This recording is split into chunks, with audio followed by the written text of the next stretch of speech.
देखो रिकॉर्डिंग का मैसेज गया, स्क्रीन शेयर है।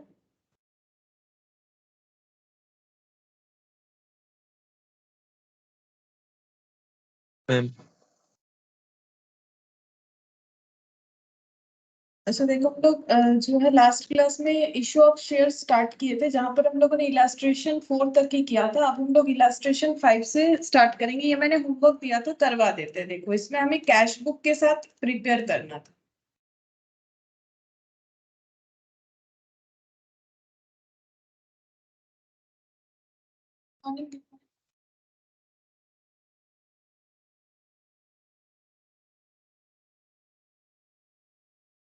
Good morning Deepa. Good morning ma'am. अच्छा देखो इलास्ट्रेशन 5, इसमें क्या बोला है?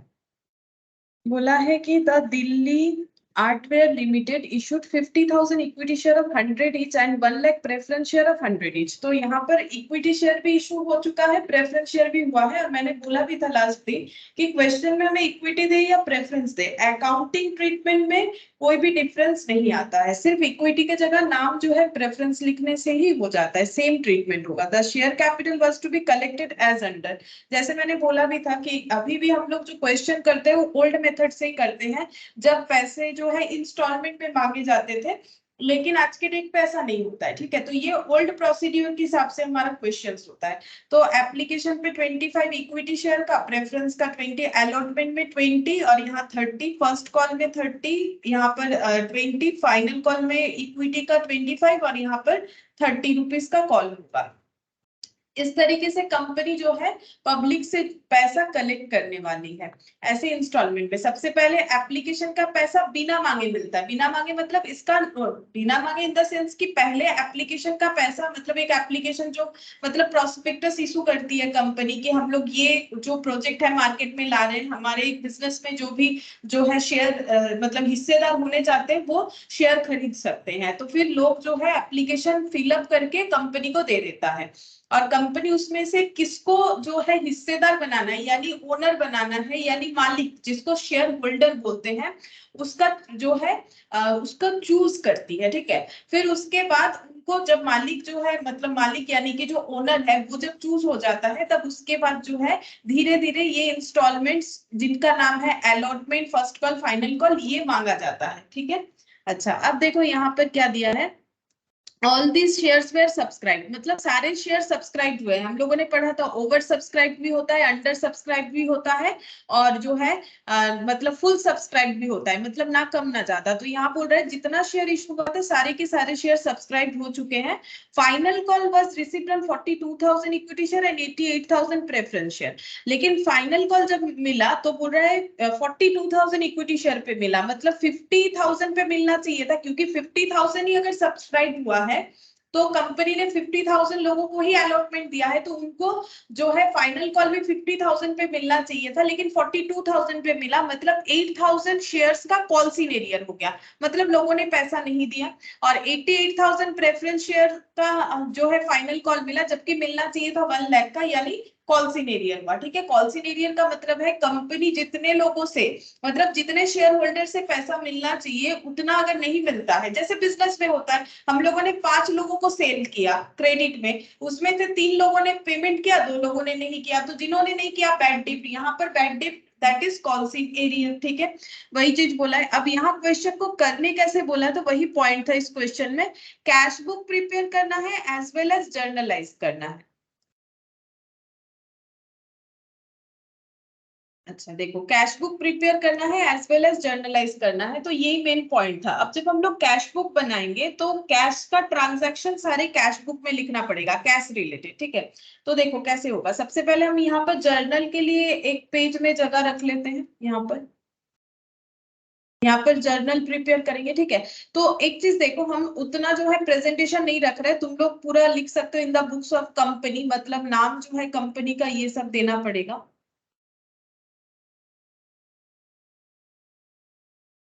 Good morning doctor.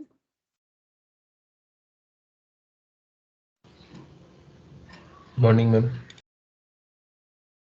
देखो यहाँ पे लिखेंगे इन द बुक्स ऑफ, ऐसे लिखना पड़ेगा, ठीक है। पहले वाले क्वेश्चन में लिख देते हैं, नहीं तो ये सब तुम लोग कर पाओगे। इन द बुक्स ऑफ जो कंपनी का नाम है, कंपनी का नाम था दिल्ली आर्टवेयर लिमिटेड,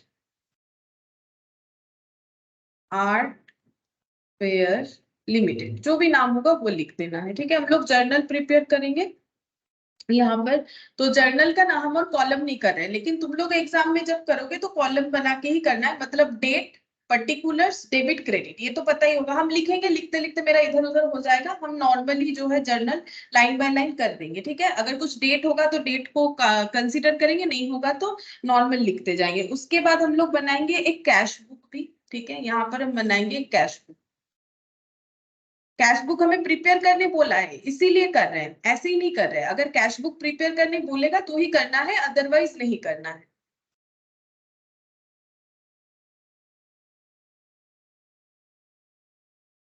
ये कैश बुक बन जाएगा। ठीक है, अच्छा, अब यहाँ पर हम लोग को कैसे करके इस क्वेश्चन को सॉल्व करना पड़ेगा। तो देखो, सबसे पहले कि क्वेश्चन में कोई डेट था नहीं, तो हम लोग नॉर्मली क्वेश्चन को लिख सकते हैं।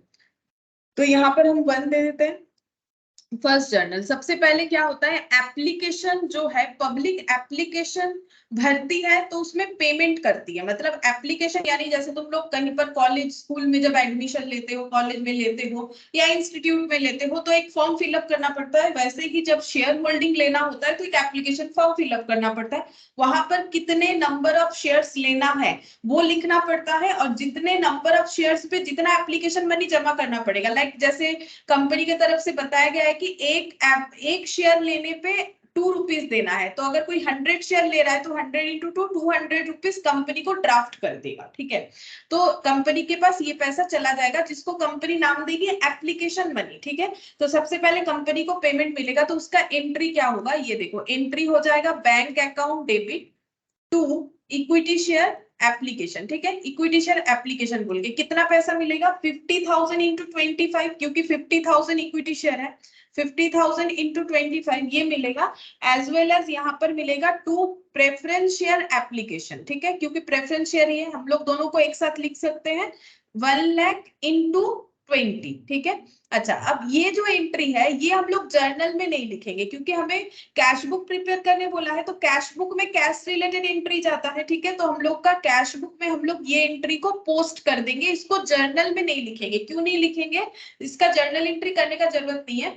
अगर तुम लोग कैश बुक पढ़े हो, ठीक है, जिनका है उनको मैंने बोला भी है कैश बुक कैसे होता है। कैश बुक में क्या होता है, देखो, कैश बुक में डायरेक्टली जर्नल का लेजर हम लोग पोस्ट कर सकते हैं। एक्चुअली कैश बुक को हम लोग principal book as well as subsidiary books दोनों ही बोलते हैं। ठीक है, क्योंकि यहाँ पर जो है, जैसे कि नॉर्मली जर्नल से लेजर होता है, वो पूरा कंसेप्ट ही यहाँ पर हो जाता है। अलग से जर्नल और लेजर करने का जरूरत नहीं होता है जब हम लोग सब्सिडियरी बुक्स में कैश बुक को फॉलो करते हैं। ठीक है, तो यहाँ पर हम लोग क्या करेंगे, ये डायरेक्टली ले जाके कैश बुक में पोस्ट कर देंगे। तो कैश बुक में बैंक कॉलम होगा। देखो, कैश बुक अलग अलग कॉलम से बनता है ना, सिंगल कॉलम कैश बुक होता है, डबल कॉलम कैश बुक होता है। तो यहाँ पर ऑब्वियसली हम लोग का जो कॉलम रहेगा वो हम लोग का बैंक कॉलम होगा। ठीक है, क्योंकि कंपनी का जो भी ट्रांजैक्शन है वो बैंक रिलेटेड होगा। तो कैश बुक में ना हम लोग ऐसे लिखते हैं, रिसीप्ट, ऐसे रिसीप्ट, और इधर लिखते हैं पेमेंट, और ये अमाउंट। अब सारा का सारा जो है बैंक का डेटा हम लोग का यहाँ पोस्ट हो जाएगा। तो bank account debit, cash book तो नाम है, लेकिन इसमें कॉलम बैंक का भी होता है, कैश का भी होता है, डिस्काउंट का भी होता है, तीनों भी होता है। तो बैंक अकाउंट डेबिट टू यहाँ पर हो जाएगा equity share, equity share application, और टू यहाँ पर लिख देते हैं कितना है, 50,000 इंटू 25, जो अमाउंट यहाँ पर आ जाएगा। और नेक्स्ट हो जाएगा to preference share, to preference share application, 1 lakh into 20, ये हटा देते हैं, 1 लाख इंटू 20, तो 25 इंटू 5 हो जाता है 12, 125। ठीक है, 125, और यहाँ पर 4 टाइम्स 0, तो ये कितना हो गया, 12,50,000। ठीक है, ये हो जाएगा 20 लाख। यानी कि अगर कैश बुक फॉलो कर रहे हैं, कंसेप्ट क्या है, कैश बुक अगर फॉलो कर रहे हैं तो बैंक रिलेटेड एंट्री या कैश रिलेटेड, क्योंकि कंपनी है हम लोग सारे के सारे बैंक रिलेटेड एंट्री करेंगे, तो बैंक रिलेटेड एंट्री हम लोग को कैश बुक में दिखाना है या नहीं लिखना है, और जो एंट्री बैंक रिलेटेड नहीं होगा वो हमें जर्नल में लिखना पड़ेगा। ठीक है, अच्छा अब ये एप्लीकेशन का पैसा रिसीव हो गया, इसके बाद कंपनी क्या स्टेप लेती, कंपनी ये देखती है जिन्होंने अप्लाई किया है उनमें से किन को हमें जो है अपना शेयर होल्डर बनाना है। ठीक है, तो उसके लिए एंट्री क्या होगा, उसके लिए एंट्री होता है इक्विटी शेयर एप्लीकेशन, मतलब जस्ट रिवर्स एंट्री होगा, ऐसे होगा, ये देखो एंट्री ऐसे हो जाएगा, equity share application account debit, preference share application account debit to equity share capital to preference share capital. ठीक है, जो पैसा है उसको हमें इस तरीके से कैपिटल, प्रेफरेंस शेयर कैपिटल और इक्विटी शेयर कैपिटल में ट्रांसफर करना पड़ेगा, तो ये एंट्री हो जाएगा। हम लोग कंबाइनली भी कर सकते हैं, अलग अलग भी कर सकते हैं, तो यहाँ पर लिख देते हैं एंट्री हम लोग का होगा equity share application account debit, equity share application account debit, preference share application account debit to equity share capital, to equity share capital to preference share capital. Amount वही सेम रहेगा, अभी अभी जो हम लोगों ने कैलकुलेट किया, 12,50,000, 20 लाख, 12,50,000, 20 लाख। नैरेशन हम लोग नहीं लिखेंगे क्योंकि वैसे ही जर्नल बेस्ड चैप्टर है, ज्यादा लिखना पड़ेगा, नैरेशन हम नहीं लिखेंगे। तुम लोग को पता है क्या होगा, लास्ट दिन मैंने जो है एक क्वेश्चन में शायद नैरेशन लिखवा भी दिया था, मतलब यहाँ पर लिखवा दिया था क्या नैरेशन लिखना थी, बीइंग एप्लीकेशन मनी रिसीव। देखो हर एक एंट्री, हर एक स्टेप का दो दो एंट्री होता है, देखो मैंने यहाँ पर पूरा लिखवा दिया है कि हमें क्या नैरेशन लिखना है, तो हम नैरेशन रिपीट नहीं करेंगे, ठीक है, तो बेकार में टाइम वेस्ट होगा। तो यहाँ पर देखो बीइंग एप्लीकेशन मनी रिसीव लिखना पड़ेगा, उसके बाद जब ट्रांसफर होगा being application money transfer to share capital, और हर एक इंस्टॉलमेंट का जैसे application allotment first call final call second call सभी का दो दो एंट्री होगा। ठीक है, सभी में दो दो एंट्री होगा। और क्या ध्यान रखना है, जितने से हम लोग का एप्लीकेशन मनी क्रेडिट होता है उतने से ही डेबिट होगा, जितने से अलॉटमेंट डेबिट होता है उतने से ही क्रेडिट होगा। तो ये अमाउंट एक बार डेबिट एक बार क्रेडिट हमेशा होगा, एप्लीकेशन का पैसा एक बार डेबिट एक बार क्रेडिट, अलॉटमेंट का एक बार डेबिट एक बार क्रेडिट, फर्स्ट कॉल का भी एक बार डेबिट एक बार क्रेडिट, सेकंड कॉल का भी एक बार डेबिट एक बार क्रेडिट, फाइनल कॉल का भी वही होगा। तो ये हमें हमेशा याद रखना है, हर एक एंट्री जो है दो बार होगा। ठीक है, मतलब हर एक स्टेप में दो दो एंट्री होगा। तो यहाँ पर हम लोगों ने पेमेंट रिसीव किया, फिर उससे डिसाइड किया कंपनी ने कि किनको शेयर होल्डर बनाना है, यानी equity share application debit, preference share application debit to equity share capital to preference share capital, जितने से क्रेडिट हुआ था उतने से ही डेबिट हो जाएगा। अच्छा, इसके बाद कंपनी क्या करेगा, अलॉटमेंट मांगेगा। अब देखो क्या हुआ है, इन इतने number of shares holders company बना चुके, मतलब इतने नंबर ऑफ शेयर्स इशू कर चुकी है, इतने शेयर्स की हिस्सेदारी लोगों को दे चुकी है कंपनी। ठीक है, अब कंपनी को क्या करना पड़ेगा, जब भी दूसरा इंस्टॉलमेंट का रिक्वायरमेंट होगा कंपनी को, जब भी कंपनी को लगेगा अब मुझे पैसे का जरूरत है, तो कंपनी उनको एक नोटिस देगी कि आप अलॉटमेंट का पैसा, क्योंकि एप्लीकेशन के बाद जो इंस्टॉलमेंट होता है उसका नाम होता है अलॉटमेंट, आप अलॉटमेंट का पैसा इतने दिन के अंदर जमा कर दीजिए। अगर क्वेश्चन में हमें डेज दे दिया है कि इतने तारीख के अंदर दे देना है तो ठीक है, नहीं दिया है तो हम लोग नॉर्मल एंट्री कर देंगे। तो अलॉटमेंट के लिए कंपनी पहले नोटिस देती है कि आप एप्लीकेशन का पैसा जमा कर दीजिए। ठीक है, मतलब कंपनी जैसे डेटर को डेबिट करती है वैसे अलॉटमेंट के अमाउंट को डेबिट करेगी। अब जो पैसा दे देगा उनसे पैसा रिसीव कर लेगी। हो सकता है कोई पैसा ना दे, किसी को शेयर नहीं लेना है, एप्लीकेशन का पैसा भर दिया लेकिन अब शेयर नहीं लेना है, ऐसा भी तो हो सकता है, या फिर नहीं दे पा रहा है पैसा, तब कॉल सिनेरियर हो जाएगा। ठीक है, अभी कंपनी क्या करेगी, कंपनी ये सोचेगी कि मुझे इतने शेयर्स पे और इतने शेयर्स पे इतने इतने करके मिलने वाले हैं। नोटिस देने के बाद कंपनी अपना ड्यू एंट्री लगाएगी। ठीक है, तो ड्यू एंट्री कैसे होगा, ड्यू एंट्री में तो रिसीव नहीं होगा कि हम लोग कैश बुक में लिखेंगे, तो ड्यू एंट्री हम लोग यहाँ पर लिखेंगे, सेकंड नंबर पे ड्यू एंट्री होगा equity share allotment account debit, ऐसे equity share allotment account debit,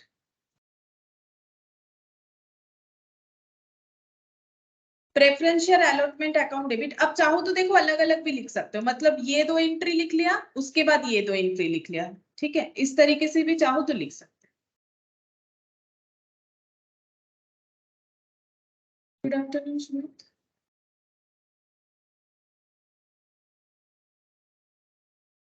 Good afternoon, ma'am. अच्छा देखिए, प्रेफरेंशियल अलॉटमेंट अकाउंट डेबिट, ठीक है, to equity share capital to preference share capital. हम ऐसे लिख दें इक्विटी शेयर कैपिटल को, बट ये तुम लोग को यूज नहीं करना है, अभी लिखना है लिख सकते हो, लेकिन एग्जाम में ऐसे लिख के आने से जो है नंबर नहीं मिलता है, क्योंकि ESC ऐसे बोल के कोई शॉर्ट फॉर्म नहीं फॉलो होता है। ये जस्ट हम लिख रहे हैं ताकि थोड़ा हम लोग जल्दी कर पाए। Equity share allotment account debit, preference share allotment account debit to equity share capital to preference share capital. ये मैंने लिखा है इक्विटी शेयर कैपिटल, ठीक है, लिख ही देते हैं नहीं तो इक्विटी शेयर कैपिटल एक क्वेश्चन में लिख देते हैं, लेकिन नेक्स्ट क्वेश्चन से ना हम लोग ESC और PSC इसका यूज कर देंगे, ठीक है, प्रेफरेंस शेयर कैपिटल। अच्छा, अब कंपनी को कितना अमाउंट मिलने वाला है उतना ही ड्यू करेगी कंपनी। कंपनी ने 50,000 इक्विटी शेयर्स का एप्लीकेशन दिया है और सभी को अलॉटमेंट देने का सोचा है, क्योंकि कुछ रिटर्न करना है, रिफंड करना है, कुछ नहीं बोला। और ये 1 लाख यहाँ पर इनटू, अब देखो अलॉटमेंट का कितना करके है, यहाँ 20 और यहाँ 30, तो यहाँ 20 यहाँ पर 30, तो ये हो जाएगा 30 लाख, यहाँ पर अमाउंट हो जाएगा 30 लाख, और ये हो जाएगा 5 इंटू 2 10 लाख, 10 और 1 2 3 4 5, हाँ 10 लाख, और ये हो जाएगा 30 लाख।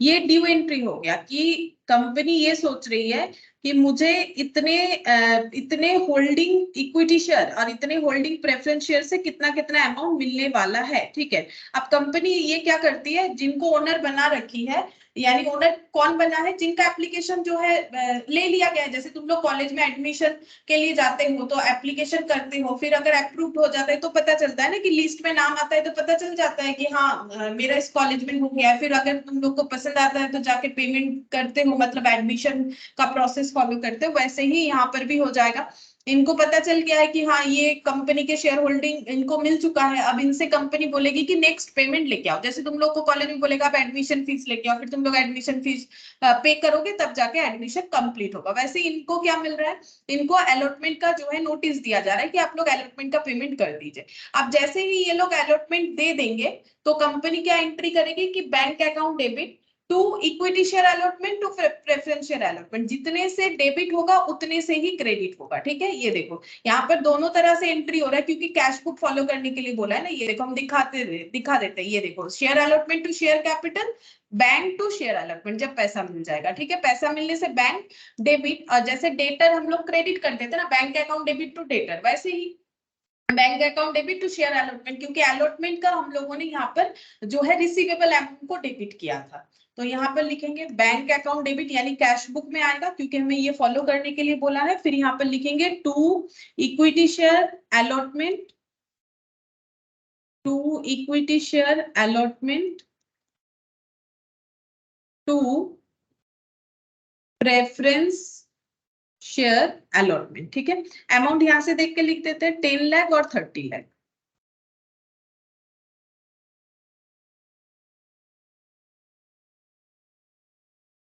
अच्छा, अब नेक्स्ट देखो कंपनी क्या कर रही है। नेक्स्ट फर्स्ट कॉल किया जाएगा, तो फर्स्ट कॉल का फिर से वही ड्यू एंट्री होगा, तो हमें यहाँ लिखना पड़ेगा, तो ड्यू एंट्री लिखते हैं।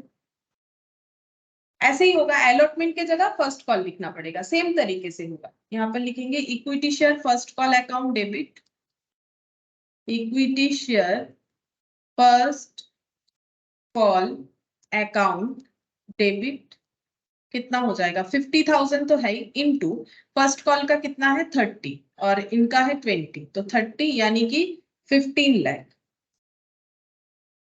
सेम तरीके से equity preference share,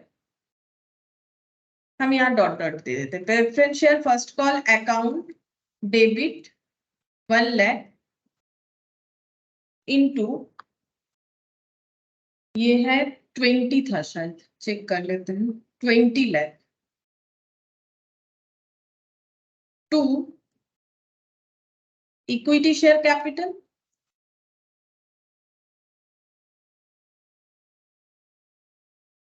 to preference share capital, to preference share capital 15 lakh 20 lakh हो गया। ड्यू एंट्री हो गया। अब जैसे ही पेमेंट रिसीव होगा तो कंपनी एंट्री करेगी bank account debit to equity share first call, to equity preference share final call. तो यहाँ पर हो जाएगा to equity share first call 15 lakh आया, to preference share first call 20 lakh.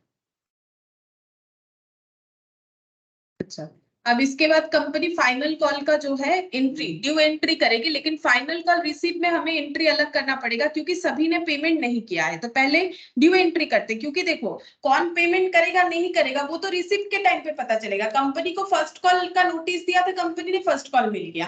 अब कंपनी फाइनल कॉल का नोटिस देने वाली है तो हम लोग पहले ड्यू करेंगे। मतलब हम लोग कंपनी की तरह सोच रहे हैं कि हाँ कंपनी जो है अपना फाइनल कॉल का नोटिस दे रही है, किसको? अपने शेयर होल्डर को। तो कैसे एंट्री होगा? फोर्थ नंबर एंट्री हम लोग का हो जाएगा, जैसे ये सारा एंट्री हुआ है, इक्विटी शेयर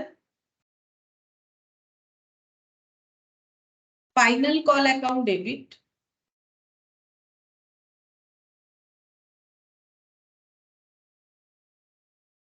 प्रेफरेंस शेयर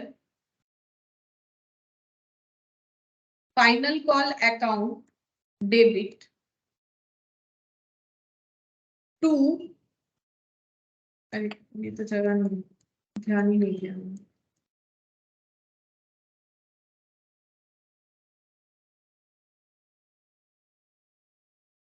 इधर करते हैं, equity share final call account debit preference share final call account debit to equity share capital to preference share capital. अच्छा, कितना कितना लिखना पड़ेगा?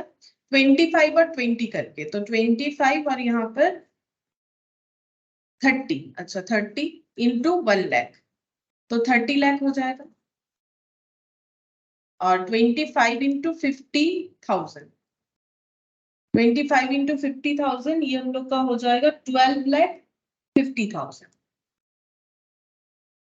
ठीक है, यहाँ पर भी लिखेंगे 12,50,000 और यहाँ पर 30 लाख।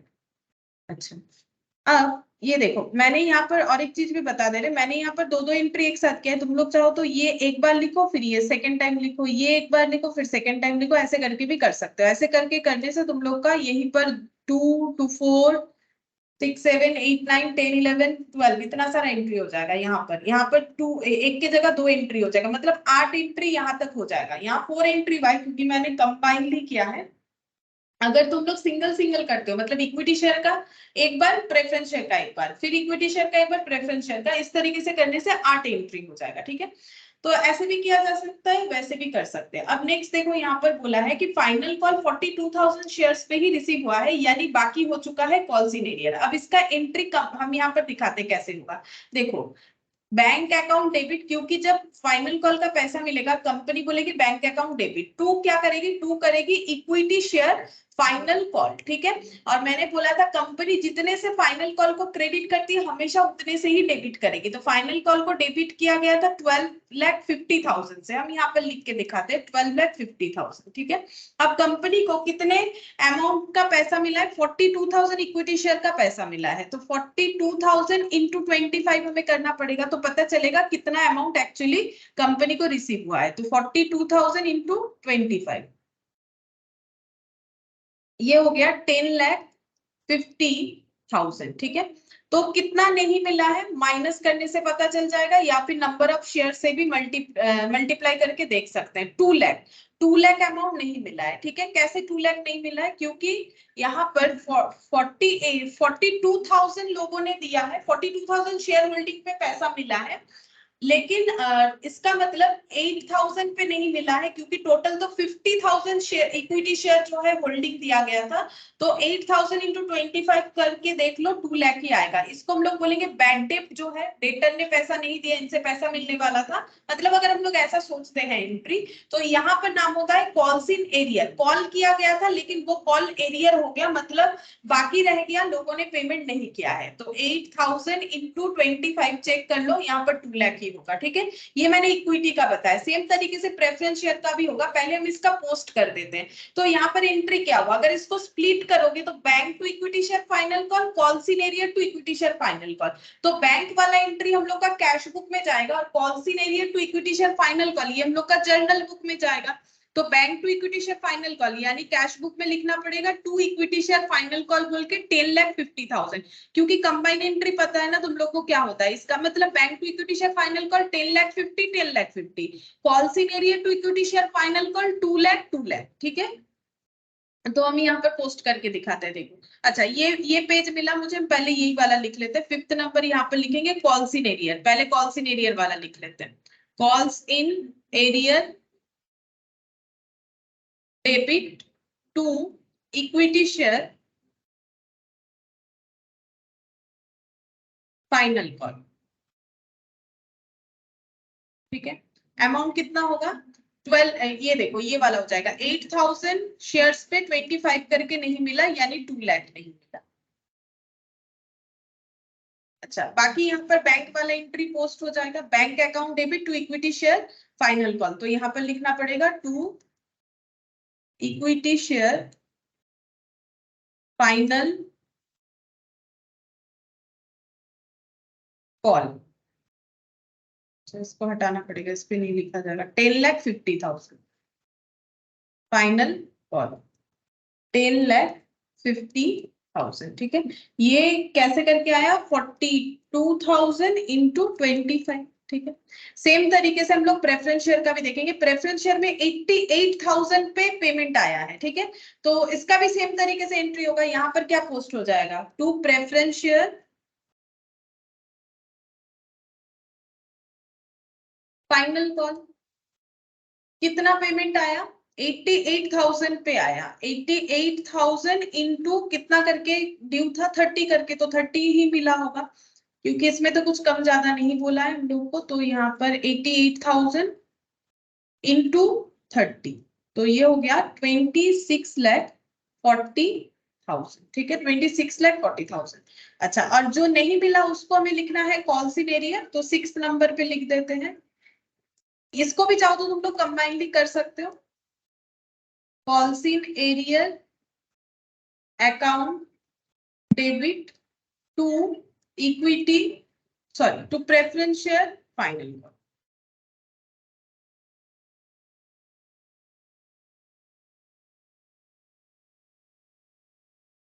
अच्छा, कितना नहीं मिला? 88,000 पे मिला, जबकि मिलना चाहिए था 1 लाख पे। तो 1 लाख माइनस 88,000 करके देखो। 1 लाख माइनस 88,000 यानी 12,000 प्रेफरेंस शेयर्स पे पेमेंट नहीं मिला है फाइनल कॉल का, और 30 रुपीज करके नहीं मिला है। तो ये हो जाएगा 12 इंटू 3, 36, यानी 3,60,000,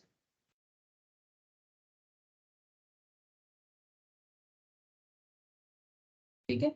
ये इस तरीके से एंट्री हो जाएगा। तो ये हम लोग का कंप्लीट हुआ। यहाँ पर हम लोग का जर्नल एंट्री जो बोला था वो हो गया, ठीक है। और यहाँ पर हम लोग का कैश बुक बन गया। बस कैश बुक को हमें कर लेना है close.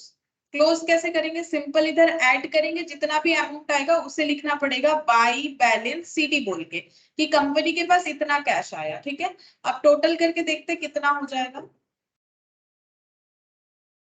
12,50,000 plus 20 lakh plus 10 lakh और 30 लाख, 40 लाख, 40 लाख और 15, 55, 55 और 20, 75। अच्छा, plus 75 lakh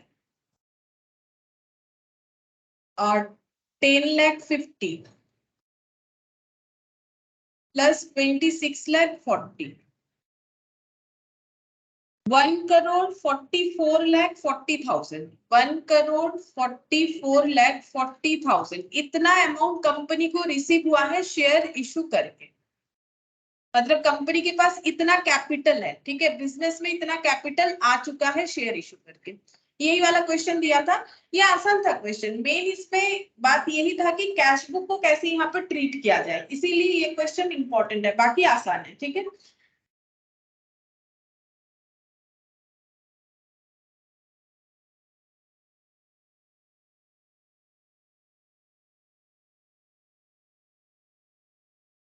good afternoon Mansi.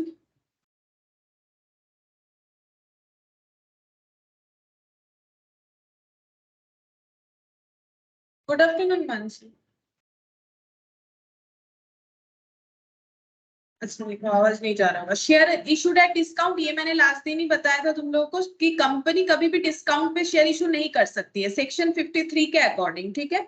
और कंपनी अगर अपने एम्प्लॉय को इक्विटी शेयर डिस्काउंट पे इशू करती है तो उसका नाम होता है स्वेट इक्विटी शेयर। और उसका भी मैंने बोला, हाँ गुड आफ्टरनून।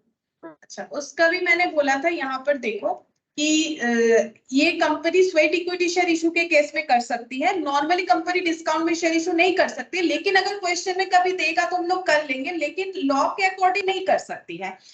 कर सकती है किनको, अपने इंप्लॉय लोगों को, जितना उस इक्विटी शेयर का नाम होता है स्वेट इक्विटी शेयर, जो कंपनी के लिए डेडिकेटेड होके काम किए जा रहे हैं, मतलब ईयर टू ईयर काम करते ही जा रहे हैं। तो कंपनी जब शेयर इशू करती है तो पहले उनको ऑफर करती है सस्ते में, मार्केट से कम में। मार्केट में बाहर के लोगों को लेने में जितना देना पड़ेगा इनको उससे कम देना पड़ेगा। तो ये होता है स्वेट इक्विटी शेयर, सेक्शन 53 के अकॉर्डिंग ये होता है। और अगर नॉर्मली क्वेश्चन में अगर कभी हमें बोल दे कि कंपनी शेयर डिस्काउंट इशू किया, तो हम लोग ये नहीं बोलेंगे कि ये तो लॉ के अगेंस्ट है, ऐसा बात नहीं है।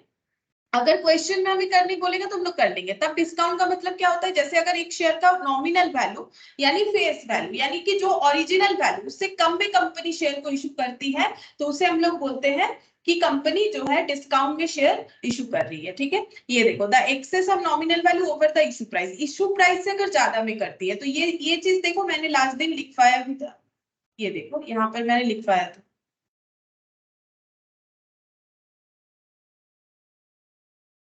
ये देखो, ठीक है। यहाँ पर पार में हो गया। और वैसे यहाँ पर मैंने जो है डिस्काउंट वाला इसीलिए नहीं लिख पाया था क्योंकि कंपनी नॉर्मली जो है इक्विटी शेयर डिस्काउंट में इशू नहीं कर सकती है। लेकिन अगर क्वेश्चन में दे तो तुम लोग लिख सकते हो। तो डिस्काउंट में इशू करने का मतलब ये हो जाएगा कि यहाँ पर ऐसे, ये देखो, ये ऐसे करके लिख देते हैं, होगा तो नहीं, लेकिन अगर सिर्फ हमें न्यूमेरिकल सॉल्व करने के लिए दे दे, जहां पर इशू प्राइस जो है वो लेस देन हो जाएगा नॉमिनल वैल्यू से, तब हम लोग बोलेंगे डिस्काउंट में शेयर इशू हुआ है। लेकिन ये होने का चांसेस नहीं होता है प्रैक्टिकली, ठीक है, प्रैक्टिकली अलाउड नहीं है।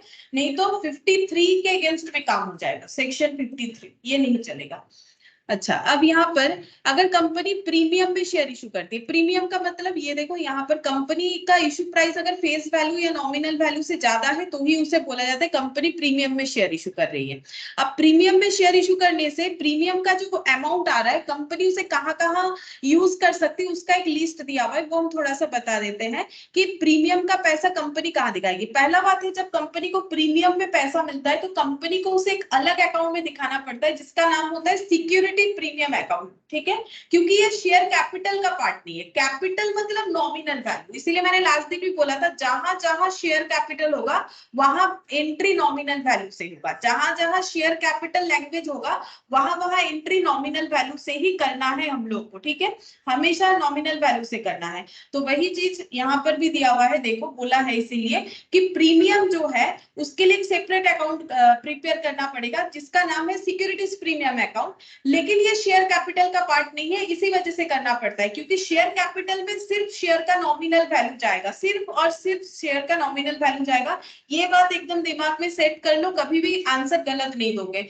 हमेशा शेयर कैपिटल का एंट्री नॉमिनल वैल्यू से होगा। चाहो तो यहाँ पर लिख लो शेयर कैपिटल का एंट्री, शेयर कैपिटल एंट्री मतलब जहां पर भी शेयर कैपिटल लिखा हुआ है वो हमेशा नॉमिनल वैल्यू या फिर फेस वैल्यू से होगा, ठीक है। और अगर हम लोगों को नॉमिनल वैल्यू या फेस वैल्यू से ज्यादा या कम अमाउंट रिसीव करे, ये कब होगा, जब हम लोग प्रीमियम में शेयर इशू करेंगे या फिर हम लोग डिस्काउंट में शेयर इशू करेंगे, अगर क्वेश्चन में देता है, क्योंकि डिस्काउंट तो अलाउड है नहीं। तो प्रीमियम में होगा तो हमें सिक्योरिटीज प्रीमियम अकाउंट को क्रेडिट करना पड़ेगा, क्योंकि एक्स्ट्रा अमाउंट मिल रहा है तो गेन है। हम लोगों का शेयर का ओरिजिनल वैल्यू है सपोज 100 रुपीज, ठीक है। हम लोग उस शेयर को इशू कर रहे हैं 102 रुपीज में, तो जो 2 रुपीज एक्स्ट्रा हो रहा है वो हम लोग का प्रीमियम है। तो एंट्री क्या होगा, एंट्री ऐसा होना चाहिए, बैंक अकाउंट डेबिट, ठीक है, 102 पैसे तो 102 ही आ रहे हैं, 2 इक्विटी शेयर कैपिटल ये आ जाएगा 100, क्योंकि मैंने बोला ओरिजिनली मेरे शेयर का प्राइस 100 है। 2 सिक्योरिटीज प्रीमियम 2 रुपीज, तो सिक्योरिटीज प्रीमियम बोल के दिखाना पड़ेगा। और ये क्रेडिट क्यों हो रहा है, क्योंकि ये गेन है कंपनी के लिए। अगर मेरे पास कुछ मान लो मेरे पास एक पेन है, ठीक है, जिसका ओरिजिनल प्राइस है 10 रुपीज, लेकिन मैंने उसे 12 रुपीज में बेच दिया, तो 2 रुपीज मेरा क्या है, एक्स्ट्रा इनकम गेन है, ठीक है। ऐसा कंपनी तब कर पाती है जब कंपनी का प्रोजेक्ट काफी अच्छा होता है और जो है मार्केट में इतना डिमांड हो जाता है शेयर का कि ऑटोमेटिक, जैसे देखो ना, नॉर्मल सा बात है, मार्केट में जब परचेजर बहुत सारे हैं लेकिन जो प्रोडक्ट बिक रहा है वो क्वांटिटी में कम है, तो ऑटोमेटिकली उसका प्राइस बढ़ जाता है। वैसे ही कंपनी अगर काफी अच्छा होता है तो बहुत सारे लोग उस शेयर को खरीदने के लिए पागल होते हैं, ठीक है। तब क्या हो जाएंगे, क्योंकि नंबर ऑफ परचेजर ज्यादा है जबकि शेयर इशू लिमिटेड है, तो ऑटोमेटिकली शेयर का प्राइस कंपनी का जो है प्रीमियम में वो जो है इशू हो जाता है, ठीक है। अच्छा, अब देखो ये जो है यहाँ पर हमें सिक्योरिटीज प्रीमियम अकाउंट में इसको दिखाना है, पहला बात, ठीक है। ये बैलेंस शीट में कहाँ आता है, बैलेंस शीट में रिजर्व सरप्लस में आता है। ये बैलेंस शीट जब पढ़ाएंगे तब हम और भी क्लियरली बोलेंगे, क्योंकि अभी हम बैलेंस शीट वाला क्वेश्चन अवॉइड करके चलेंगे, ठीक है। अच्छा, अब ये जो प्रीमियम का अमाउंट हमें रिसीव हुआ उसका यूज कहाँ कहाँ होगा, उसका एक लिस्ट दिया हुआ है, वो हम थोड़ा सा बता देते हैं। ये प्रीमियम का यूज करने का रेस्ट्रिक्शन है, प्रीमियम के पैसे को हम लोग कहीं पर भी यूज कर ले ऐसा नहीं चलेगा। उसके लिए सेक्शन 52 में हमें बता दिया है कहाँ यूज करना है। बोल रहा है issue of unissued share of the company to be issued to the member of the company as fully paid bonus securities। Simple याद रखो, बोनस शेयर इशू करने के लिए यूज किया जाएगा। बोनस शेयर अगर कंपनी इशू करेगी, बोनस शेयर का मतलब होता है कंपनी अपने एग्जिस्टिंग शेयर होल्डर को जब फ्री में शेयर देती है, फ्री में मतलब शेयर दे देगी, पैसे का जरूरत नहीं है, लेकिन शेयर कब देगी, जब अगर हम लोग एग्जिस्टिंग शेयर होल्डर है, नए शेयर होल्डर को बोनस नहीं दिया जाता। बोनस शेयर, बोनस शेयर मतलब आप अगर पहले से मेरे कंपनी के शेयर होल्डर हो और कंपनी ने बोनस इशू करने का सोचा है, तो कंपनी बोनस शेयर जब देती है तो शेयर होल्डर से कुछ पैसे नहीं लेती है, ठीक है। तो पैसा नहीं लेगी तो क्या होगा, एंट्री क्या करेगी, सोच के देखो। अगर कंपनी बोल रही है मैंने शेयर इशू किया 2 इक्विटी शेयर कैपिटल, लेकिन मैंने बैंक डेबिट नहीं किया, क्यों नहीं किया, क्योंकि हम बोल रहे हैं हम फ्री में शेयर बांट रहे हैं, तो फिर बैंक डेबिट कैसे करेंगे। तो कंपनी बोल रही है कि एक्चुअली मेरे पास इतना ज्यादा मतलब सरप्लस अमाउंट है जिसको रिजर्व सरप्लस बोलते हैं, उसको हम बोनस देने में यूज कर रहे हैं। बोनस देने में अलग अलग जो है बेनिफिट लॉसेस बहुत सारी चीज होता है, उसका डिटेल्स हमें नहीं चाहिए। तुम लोग इतना अभी जानो कि कंपनी अगर फ्री में शेयर इशू करती है बोनस शेयर, तो कंपनी इस प्रीमियम का यूज करती है, तब कंपनी यहाँ पर डेबिट कर देगी, सिक्योरिटीज प्रीमियम अकाउंट को डेबिट करेंगे, क्योंकि पैसा तो नहीं मिल रहा है। कंपनी क्या कर रही है, अपने प्रीमियम के पैसे को जो कि उसने रिजर्व में रखा था उसका यूज कर रही है, ठीक है, प्रीमियम को यूज कर लेती है और शेयर इशू कर देती है। तो बैंक तो डेबिट नहीं होगा क्योंकि फ्री का शेयर है, तो बदले में क्या होगा, अपने रिजर्व को कैपिटल बना लेती है, रिजर्व को कैपिटल बना लिया। ये जो है डिटेल्स में जब बोनस इशू का चैप्टर होता है तब पढ़ाया जाता है, इसीलिए हम इसका डिटेल्स में नहीं जाएंगे। तुम लोग बस इतना याद रखो कि सिक्योरिटीज प्रीमियम जो अमाउंट है उसका यूज कहाँ होता है, कंपनी फ्री में जब शेयर डिस्ट्रीब्यूट करती है तब इस अमाउंट का यूज कर सकती है। अगर कंपनी का कोई प्रीलिमिनरी एक्सपेंसेस है वो तो होगा, बिजनेस स्टार्ट करने के पहले बिजनेस को जब तक रेडी टू यूज नहीं कर लेते, मतलब बिजनेस रेडी नहीं हुआ है, बिजनेस को एस्टेब्लिश करने के लिए बहुत सारे लीगल काम होते हैं, ठीक है, जैसे कि कुछ लीगल डॉक्यूमेंटेशन करना, ठीक है, जैसे 2023 कंपनीज एक्ट को फॉलो करके या सेबी के अकॉर्डिंग जो भी रूल्स हमें फॉलो करना है उसके अकॉर्डिंग कंपनी जब चलती है तो कंपनी का एक्सपेंस होता है, ठीक है, लॉयर को हायर करना, सारी चीजों को प्रिपेयर करना। इसके अलावा भी कंपनी कहाँ क्या प्रोजेक्ट बना रही है, क्या कर रही है, तो प्रीलिमिनरी का मतलब है बिजनेस को शुरू करने के पहले का खर्चा, पहला खर्चा, ठीक है। तो ये प्रीलिमिनरी एक्सपेंसेस को कंपनी क्या करती है, धीरे धीरे राइट अप करती है, क्योंकि बिजनेस तो स्टार्ट ही नहीं हुआ लेकिन एक्सपेंस तो हो रहा है बिजनेस को एस्टेब्लिश करने के लिए, तो इस खर्चे को बोलते हैं प्रीलिमिनरी एक्सपेंसेस। अब इस एक्सपेंसेस को क्या करती है कंपनी, राइट ऑफ करती है। राइट ऑफ करती है मतलब पीएल में लिखती है, लेकिन एक बार में नहीं लिख सकेगी क्योंकि ये ह्यूज अमाउंट होता है। तो कहां से राइट ऑफ करेगी इस एक्सपेंसेस को, अगर सिक्योरिटीज प्रीमियम अमाउंट में, सिक्योरिटीज प्रीमियम अकाउंट में अमाउंट है तो वहां से यूज कर सकती है। हम लोग क्या पढ़ रहे हैं, यूज ऑफ सिक्योरिटीज प्रीमियम, ठीक है। तो पहला क्या आया, बोनस शेयर यूज कर सकती है, प्रीलिमिनरी एक्सपेंसेस को राइट ऑफ करने के लिए यूज कर सकती है, ठीक है। इसके अलावा राइट ऑफ एक्सपेंसेस और कमीशन पेड और डिस्काउंट अलाउड और एनी ऑफ द सिक्योरिटीज और डिवेंचर ऑफ द और डिवेंचर्स ऑफ द कंपनी, ठीक है। जैसे देखो अगर कंपनी का कोई भी एक्सपेंस हुआ है या फिर कोई कमीशन पे किया है कंपनी ने या कोई डिस्काउंट दिया है किसी भी शेयर या डिवेंचर को इशू करने के लिए, कंपनी अगर कोई शेयर या डिवेंचर को इशू करने के लिए कोई एक्सपेंस करती है, जैसे कंपनी को करना पड़ता है, कंपनी ब्रोकर के थ्रू में अपना शेयर बिकवाती है तो ब्रोकर को कमीशन देना पड़ता है, ठीक है। कंपनी जब शेयर इशू करवाती है तो उसमें भी लीगल काम होता है, तो उसमें भी एक्सपेंसेस वगैरह होता है, ठीक है। अगर कंपनी कुछ डिस्काउंट में इशू कर रही है, इक्विटेशन नहीं कर सकती बट डिवेंचर कर सकती है, तो डिस्काउंट का लॉस वगैरह को राइट ऑफ करने के लिए क्या करती है कंपनी, इस सिक्योरिटीज प्रीमियम का यूज कर सकती है, ठीक है। नेक्स्ट क्या है, premium to provide for premium on redemption और रिडीमेबल प्रेफरेंस शेयर और डिवेंचर ऑफ द कंपनी। बताते हैं क्या है।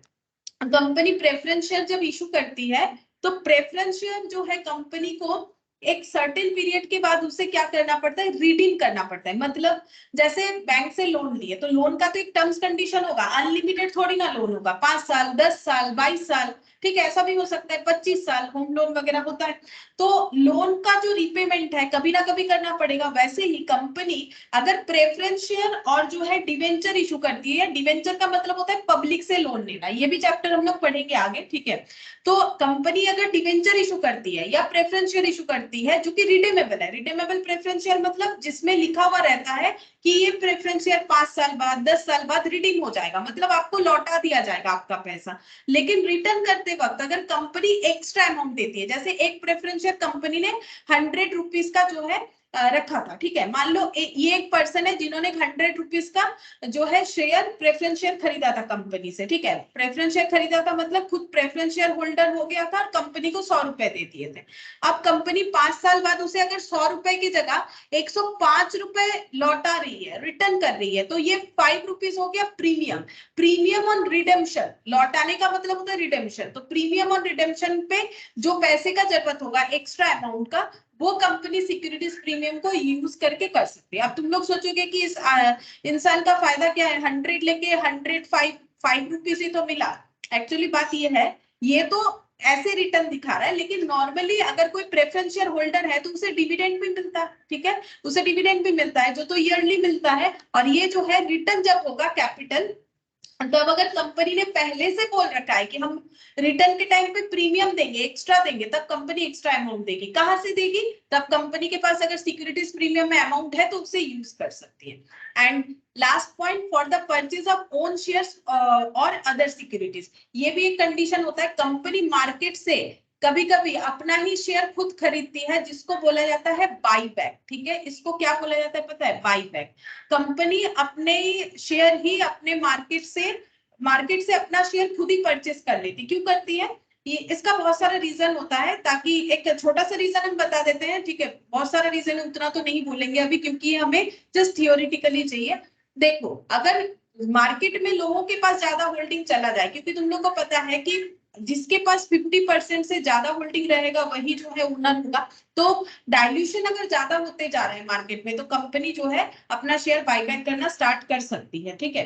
और इसके अलावा भी बहुत सारा रीजन होता है, लेकिन इतना समझो कि अगर बायबैक करना चाहती है तो वो सिक्योरिटीज प्रीमियम का यूज कर सकती है। तो कहाँ प्रीमियम का यूज कर सकती है, बोनस शेयर इशू करने से कर सकती है, प्रीलिमिनरी एक्सपेंसेस राइट अप करने के लिए कर सकती है, शेयर इशू करवाने के लिए या डिवेंचर इशू करवाने के टाइम पे अगर कोई कमीशन पे हो रहा है, कोई किसी भी तरीके का एक्सपेंस हो रहा है, कोई डिस्काउंट दिया जा रहा है, वो सारे लॉसेस और एक्सपेंसेस को राइट ऑफ करने के लिए सिक्योरिटीज प्रीमियम का यूज कर सकती है। एंड नेक्स्ट, अगर प्रेफरेंस शेयर रिडीम करने के वक्त, डिवेंचर रिडीम करने के वक्त कुछ एक्स्ट्रा अमाउंट देने का बात हो चुका था, तो उस प्रीमियम को पे करने के लिए कंपनी जो है सिक्योरिटीज प्रीमियम का यूज कर सकती है। और लास्ट पॉइंट है, कंपनी खुद ही जब मार्केट से अपना शेयर परचेज करती है, जिसको बोला जाता है बाईबैक, ठीक है, कंपनी बाईबैक करने के टाइम पे जो है सिक्योरिटीज प्रीमियम का यूज कर सकती है। ठीक है, तो अगर ये थियोरेटिकली आ जाए तो तुम लोग इसको आराम से लिख सकते हो।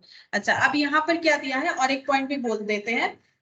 It may be noted that certain class of companies as prescribed under Section 133 of the Companies Act 2013, whose financial statements complies with accounting standard prescribed for them, can't apply securities premium account for the purpose of B&D। बता देते हैं simple language में क्या है कि अगर companies act 2013 पढ़ोगे तो वहां सेक्शन 133 अगर तुम लोग चेक करोगे तो वहां पर सेक्शन 133 के अंदर जितने सारे कंपनियां आती है, जिस टाइप यानी क्लास ऑफ, जिस तरीके का कंपनी का मतलब बात बोला गया है, जिस क्लास ऑफ कंपनीज का, वो कंपनियां अपने सिक्योरिटीज प्रीमियम को बी और डी पॉइंट के लिए यूज नहीं कर पाएगी। ठीक है, यानी अगर कोई कंपनी सेक्शन 133 के अंडर आ रहा है तो वो अपना सिक्योरिटीज प्रीमियम ना तो प्रीलिमिनरी एक्सपेंसेस राइट ऑफ करने के लिए यूज कर पाएगा, ना तो रिडेम्पशन के लिए जो प्रीमियम अमाउंट का जरूरत होता है उसमें यूज कर पाएगा। ठीक है, ये याद रखना है।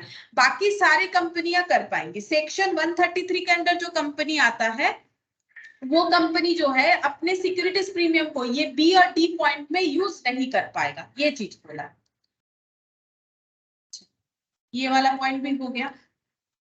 नेक्स्ट देखो, यहाँ पर प्रीमियम का एंट्री दिया है, हम एक क्वेश्चन के साथ ही तुम लोग को समझा देते हैं प्रीमियम का एंट्री हम लोग कैसे कर सकते हैं। इलास्ट्रेशन 6 यहां से करेंगे। देखो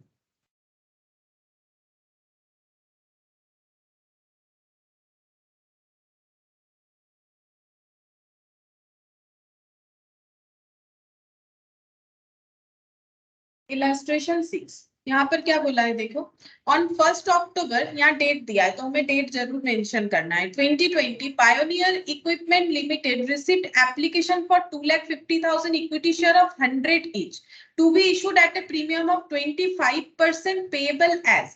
25% प्रीमियम में ये शेयर इशू हुआ है, तो 100 का 25% यानी कितना हो जाएगा 25 रुपीज, यानी कितना प्रीमियम हो रहा है 25, तो शेयर का प्राइस कितना हो रहा है, इशू प्राइस हो जाएगा 125। ठीक है, ये क्या बन गया इशू प्राइस।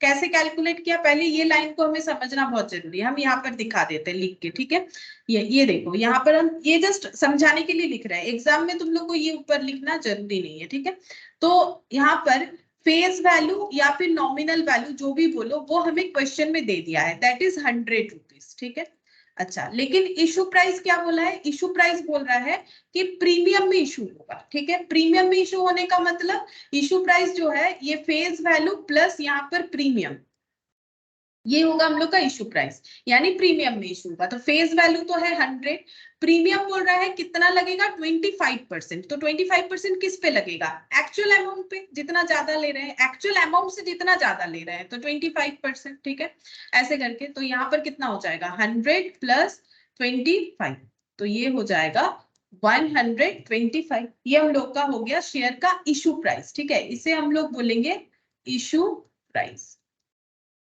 ठीक है, इशू प्राइस में 100 जो है ये हम लोग का इक्विटी शेयर कैपिटल का वैल्यू है, ये 25 रुपीज जो है ये हम लोग का प्रीमियम का वैल्यू है। आगे बढ़ते हैं, अब ये अमाउंट कैसे कॉल किया जाएगा, एप्लीकेशन पे 25। ठीक है, एप्लीकेशन पे कंपनी लेने वाली है 25 रुपीज। अच्छा, अलॉटमेंट में 75 इंक्लूडिंग प्रीमियम, तो अलॉटमेंट में 75 है इंक्लूडिंग प्रीमियम, तो प्रीमियम तो हमें पता है 25 रुपीज है, अभी अभी हम लोगों ने कैलकुलेट किया प्रीमियम 25 रुपीज है, तो अलॉटमेंट में प्रीमियम 25 है, तो टूवर्ड्स कैपिटल कितना है, जैसे ये पूरा कैपिटल में जाएगा। ठीक है, लेकिन प्रीमियम सिक्योरिटीज प्रीमियम में जाएगा, तो ये अमाउंट हम लोग का सिक्योरिटीज प्रीमियम में जाएगा, ये प्रीमियम का अमाउंट है, तो कैपिटल में कितना जाएगा, इससे माइनस करने से पता चलेगा 50 रुपीज। ठीक है, 50 रुपीज किस में जाएगा, कैपिटल में जाएगा, मतलब इक्विटी शेयर कैपिटल पूल के जाएगा। अलॉटमेंट में हो गया balance amount on shares as and when required, बोल रहा है जो भी बैलेंस बच रहा है वो जब जरूरत होगा कंपनी का, कंपनी तब कॉल करेगी। तो बैलेंस कितना होगा कैसे पता करेंगे, देखो विद प्रीमियम शेयर का वैल्यू है 125, सिंपल इसके नीचे 125 लिख दो। ठीक है, इसमें बहुत से लोग कंफ्यूज हो जाते हैं, इसीलिए ऐसे करके करो, आसान होगा मेरे हिसाब से।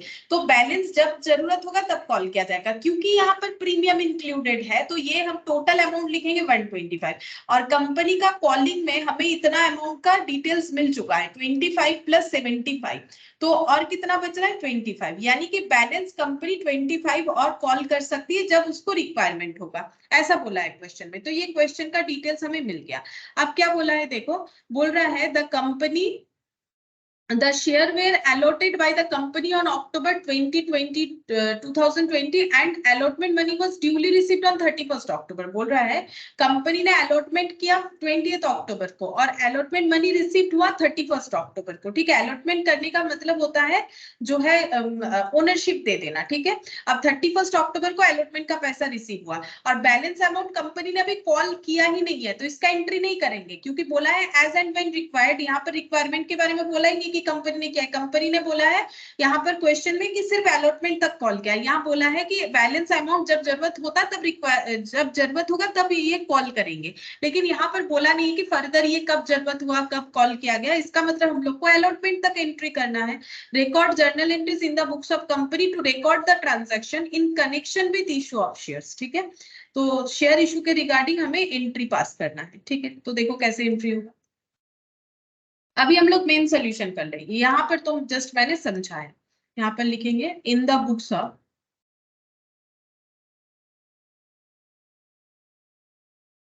Pioneer equipment limited.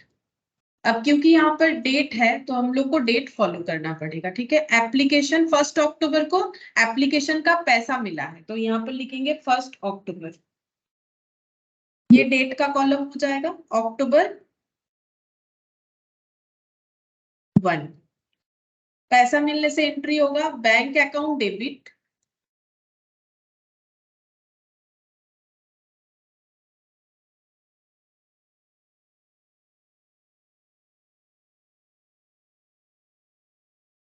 To equity share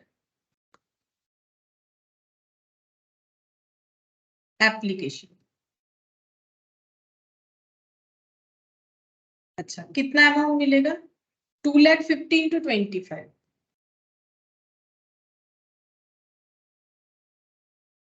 अच्छा, 25 इंटू 25 होता है 625 और यहाँ पर 40।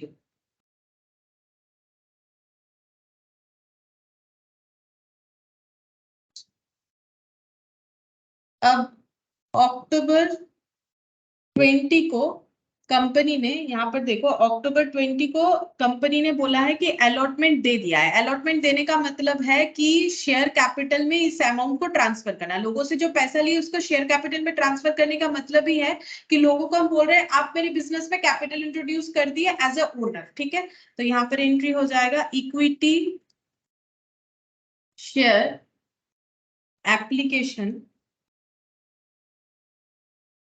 Account debit to equity share capital. अब हम ना ईएससी लिख रहे हैं, ईएससी इक्विटी शेयर कैपिटल, लेकिन ये एग्जाम में नहीं लिखना है, बार बार बोल रहे हैं। ठीक है, अभी हम थोड़ा सा फास्ट करने के लिए कर रहे हैं, लेकिन एग्जाम में पूरा ही लिखना पड़ेगा। टू इक्विटी शेयर कैपिटल हो गया। अच्छा, अब नेक्स्ट क्या होगा, नेक्स्ट यहाँ पर लिखेंगे फिर से वही सेम डेट को कंपनी ने, यहाँ पर देखो अलॉटमेंट का ड्यू एंट्री भी कर दिया होगा, क्योंकि यहाँ पर बोला नहीं अलॉटमेंट कब हुआ है, तो हम सेम डेट पे कर रहे हैं। Equity share allotment account debit to equity share capital to securities premium.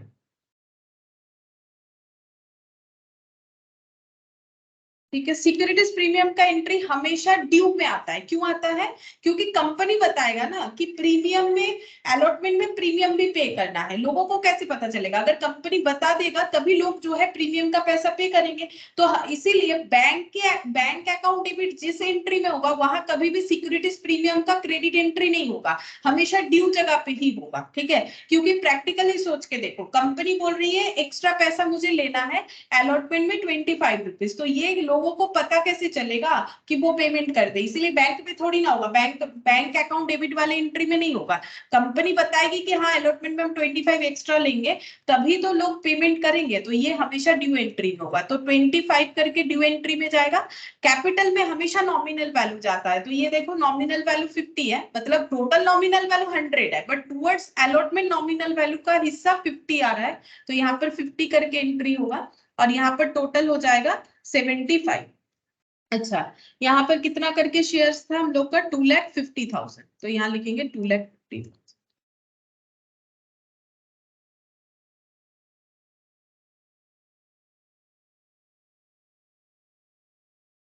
अब मल्टीप्लाई करके देखना पड़ेगा कितना आ रहा है।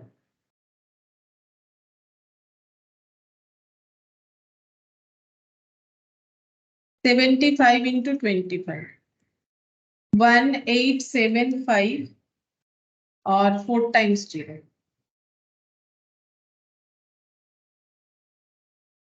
और ये हो जाएगा 50 into 25, 125,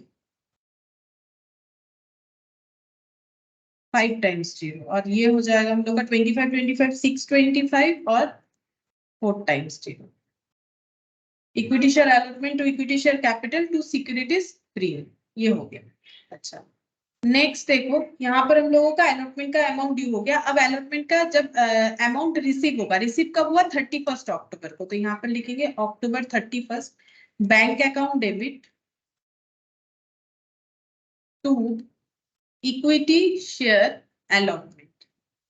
ठीक है, मैंने ES लिख दिया, इक्विटी शेयर अलॉटमेंट। अच्छा, कितना अमाउंट मिलेगा, देखो मैंने बोला था जितने से डेबिट होता है उतने से ही क्रेडिट करना पड़ता है। अब कितना मिल रहा है नहीं मिल रहा है वो हमें चेक कर लेना पड़ेगा। वैसे यहाँ पर सारे अमाउंट ही मिल चुके हैं, कुछ भी एरियर वगैरह है नहीं, तो हम लोग यहाँ पर इतना ही अमाउंट लिख देंगे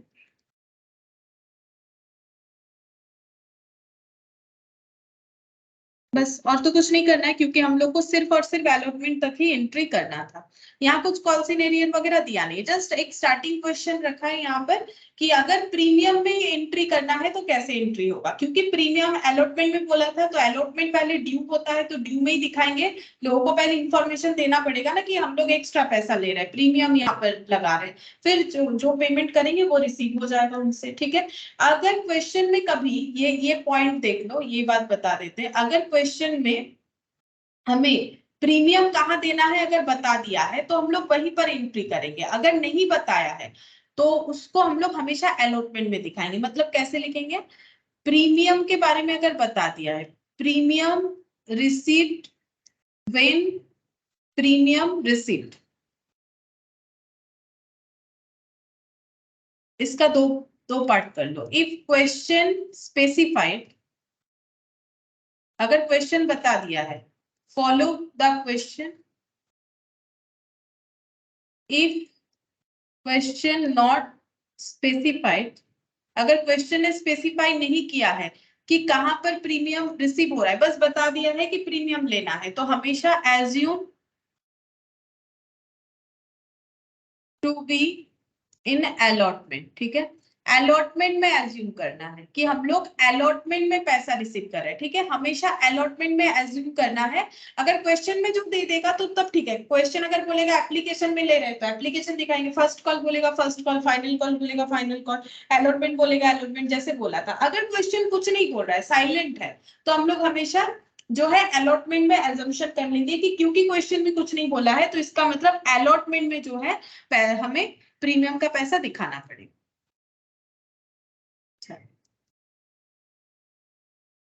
इसके बाद यहाँ पर हम लोग पढ़ेंगे ओवर सब्सक्रिप्शन और प्रोराटा अलॉटमेंट। ठीक है, सबसे इंपॉर्टेंट है ओवर सब्सक्रिप्शन या प्रोराटा अलॉटमेंट। ये क्या होता है, जैसे देखो यहाँ पर एक एग्जांपल दिया है, कंपनी ने अगर पब्लिक को 10,000 शेयर्स के लिए जो है ऑफर किया था, लेकिन कंपनी के पास एप्लीकेशन आ गया 12,000 शेयर्स का। ये हो सकता है, जैसे मान लो कॉलेज में जब फॉर्म निकलता है तो कॉलेज का अगर सीटिंग कैपेसिटी मान लो 100 स्टूडेंट का है, तो कॉलेज 100 फॉर्म थोड़ी ना इशू करती है, उससे ज्यादा ही करती है। ठीक है, अब जिनको लेना है ले लेती है, जिनको नहीं लेना है, मतलब जो क्राइटेरिया में फिट नहीं बैठते हैं, उनको रिजेक्ट कर देती है। ठीक है, तो ये देखो यहाँ पर बोल रहा है कि 10,000 शेयर्स के लिए कंपनी ने जो है पब्लिक को अप्रोच किया था, लेकिन 12,000 शेयर्स का जो है एप्लीकेशन फिलअप होके आ गया। अब कंपनी क्या कर सकती है, कंपनी के पास दो ऑप्शन है, या या तो 2000 शेयर्स का पैसा रिटर्न कर दे लोगों को जिनको उनको रिजेक्ट करना है, या फिर कंपनी ऐसा कर सकती है, कंपनी क्या बोलेगी कि मुझे रिजेक्ट नहीं करना है, मुझे क्या करना है इसका प्रोराटा एलोटमेंट। मतलब ये है कि 10,000 शेयर्स कंपनी को इशू करना था, कंपनी के पास 12,000 शेयर्स का पैसा आ गया। अब मान लो कंपनी ने बोला था एप्लीकेशन में 2 दे दो, अलॉटमेंट में कंपनी मांगने वाली है 3 रुपीज। ठीक है, अब समझो कंपनी को एक्चुअली एप्लीकेशन में 12,000 इंटू 2 यानी 24,000 मिल चुका है अमाउंट, लेकिन कंपनी बोल रही है हम तो 10,000 शेयर्स ही अलॉट करेंगे, उससे ज्यादा नहीं कर सकते हैं। तो क्या करना है, तो फिर क्या करना है, सिंपल सा बात है, 2000 शेयर्स पे जो पैसा मिला है वो रिटर्न कर दो, मतलब जिनको शेयर होल्डर नहीं बनाना है उनको उनका पैसा रिटर्न कर दो, उसको बोलते हैं रिफंड करना। ठीक है, उसको बोलते हैं रिफंड करना। लेकिन अगर कंपनी सोच रही है कि मुझे रिफंड नहीं करना है तो लेकिन मुझे अलॉटमेंट भी 10,000 का देना है, तो क्या करना पड़ेगा, प्रोराटा। मतलब कंपनी बोल रही है हम 10,000 शेयर्स के लिए ही अलॉटमेंट देंगे, जिन्होंने 12,000 शेयर्स के लिए अप्लाई किया है उन्हें 10,000 शेयर का ही अलॉटमेंट देंगे, लेकिन तो फिर उनका एक्स्ट्रा पैसा जो है उसको कैसे हम एडजस्ट करेंगे। तो कंपनी ये बोल रही है कि एप्लीकेशन का अभी हम मानेंगे 10,000 इंटू 2, मेरे पास 20,000 ही एप्लीकेशन का पैसा मुझे कैपिटल में दिखाना है। अलॉटमेंट में मुझे मिलना कितना चाहिए, क्योंकि मैंने 10,000 अलॉटमेंट देने का ही बात किया है तो मुझे 30,000 पैसा मिलना चाहिए। ठीक है, लेकिन पहले से ही मैंने 4,000 एक्स्ट्रा ले रखा है, 2,000 शेयर्स पे मैंने 2 रुपीज करके पहले से ही 4,000 एक्स्ट्रा ले रखा है। तो हम पब्लिक को ये बोल देंगे कि मुझे अभी अलॉटमेंट में 4,000 कम दे देना, यानी 26,000 दे देना। ठीक है, इसको बोलते हैं प्रोराटा अलॉटमेंट, मतलब नेक्स्ट पेमेंट के साथ उसे एडजस्ट कर लेना। ठीक है, नेक्स्ट पेमेंट के साथ उसे एडजस्ट कर देना। ये देखो, if shares are allotted on pro rata basis, applications for 12,000 shares are to be allotted 10,000 shares। मतलब अगर 12,000 shares का एप्लीकेशन आया है फिर भी कंपनी 10,000 का ही अलॉटमेंट देगी, यानी 6:5 रेशियो में 12,000 is to 10,000। ठीक है, तो इसका मतलब ये 6:5 हमें क्या बताता है, जिन्होंने 6 शेयर्स के लिए अप्लाई किया उन्हें 5 शेयर्स मिलेगा, यानी टोटल 12,000 पे अगर 10,000 शेयर्स का अलॉटमेंट होता है तो इसका अगर रेशियो को हम लोग जो है शॉर्टर फॉर्म में दिखाए तो 6 शेयर्स अप्लाई करने वालों को 5 शेयर मिलेगा। ठीक है, under pro rata allotment the excess application money receive is adjust against the amount due on allotment और कॉल्स। जो एक्सेस अमाउंट होगा वो हम लोग अलॉटमेंट में एडजस्ट करेंगे, अगर अलॉटमेंट में एडजस्ट करने के बाद और भी बच जाएगा तो फिर नेक्स्ट कॉल में करेंगे, फिर नेक्स्ट कॉल में करेंगे, या फिर कंपनी अगर बोलेगी नहीं हम लोग सिर्फ अलॉटमेंट में करेंगे बाद में एक्स्ट्रा रिटर्न कर देंगे, वो भी कर सकती है। ठीक है, तो वो तो क्वेश्चन पढ़ के समझ में आएगा कि कंपनी किस तरीके से कर रही है। अब देखो यहाँ पर बोला है surplus money after making adjustment against future call is return to the applicants, मतलब एडजस्ट करने के बाद भी अगर पैसा एक्स्ट्रा हो जा रहा है तो रिटर्न करना पड़ेगा। The application are informed about the allotment procedure through an advertisement in the leading newspaper. ठीक है, तो ये पैसा कंपनी रिटर्न नहीं करके प्रोराटा करने वाली है, इसका इंफॉर्मेशन कंपनी को लीडिंग न्यूज़पेपर जो है उस पे देना पड़ेगा, उसका एडवर्टाइजमेंट करके बताना पड़ेगा लोगों को कि आपका पैसा रिफंड नहीं होगा, आपको हम लोग क्या करेंगे अलॉटमेंट जो देंगे उसमें एक्स्ट्रा पैसा जो हमें मिल रहा है वो हम लोग उसका अलॉटमेंट उसके बाद फर्स्ट कॉल फाइनल कॉल ये सब में एडजस्ट कर देंगे, और अगर एडजस्ट करने के बाद भी बच जा रहा है तो आप लोगों को रिटर्न कर देंगे। ठीक है, अब क्वेश्चन ना अलग अलग होता है, जैसे कि कंपनी ऐसा भी कर सकती है कि सिर्फ अलॉटमेंट में एडजस्ट कर रही है बाकी एक्स्ट्रा होने पे रिटर्न कर दे रही है, या फिर ऐसा हो सकता है कंपनी अलॉटमेंट में भी एडजस्ट कर ली, फर्स्ट कॉल में भी कर ली, फाइनल कॉल में भी कर ली, फिर भी पैसा बच गया तो भी रिटर्न कर देंगे। अब वो जैसा क्वेश्चन बोलेगा वैसा होगा। ठीक है, अब रिटर्न करना है पूरा या फिर हाफ में रिटर्न करना है, मतलब हम ये कहना चाह रहे हैं कि एक्सेस पैसा अलॉटमेंट में भी एडजस्ट हो सकता है, बच जाए तो फाइनल कॉल में फर्स्ट कॉल में, ठीक है, ये सब में एडजस्ट हो सकता है, और उसके बाद भी बच जाए तो रिटर्न करना पड़ेगा। या फिर क्वेश्चन ऐसा भी हो सकता है कि कंपनी सिर्फ अलॉटमेंट में एडजस्ट करेगी, बाकी अगर बच भी जाता है तो रिटर्न कर देगी। ठीक है, तो अलग अलग टाइप का क्वेश्चन हो सकता है। यहाँ पर जो क्वेश्चन है उससे हम लोग ये प्रोसेस को समझने का कोशिश करते हैं। देखो यहाँ पर क्या दिया है, JHP Limited is a company with an authorized share capital of 10 lakh in equity share of 10 each, of which 6 lakh shares had been issued and fully paid on 30th June।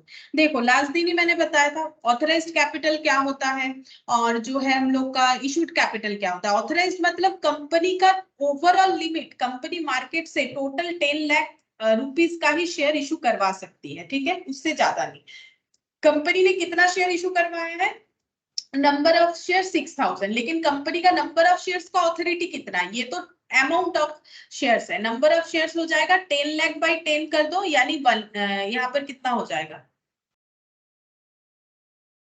10 lakh by 10, ये देखो 10 लाख, हाँ 10, और ये हो गया 10 lakh divided by एक share 10 rupees का है, तो 0 0 हटा दो,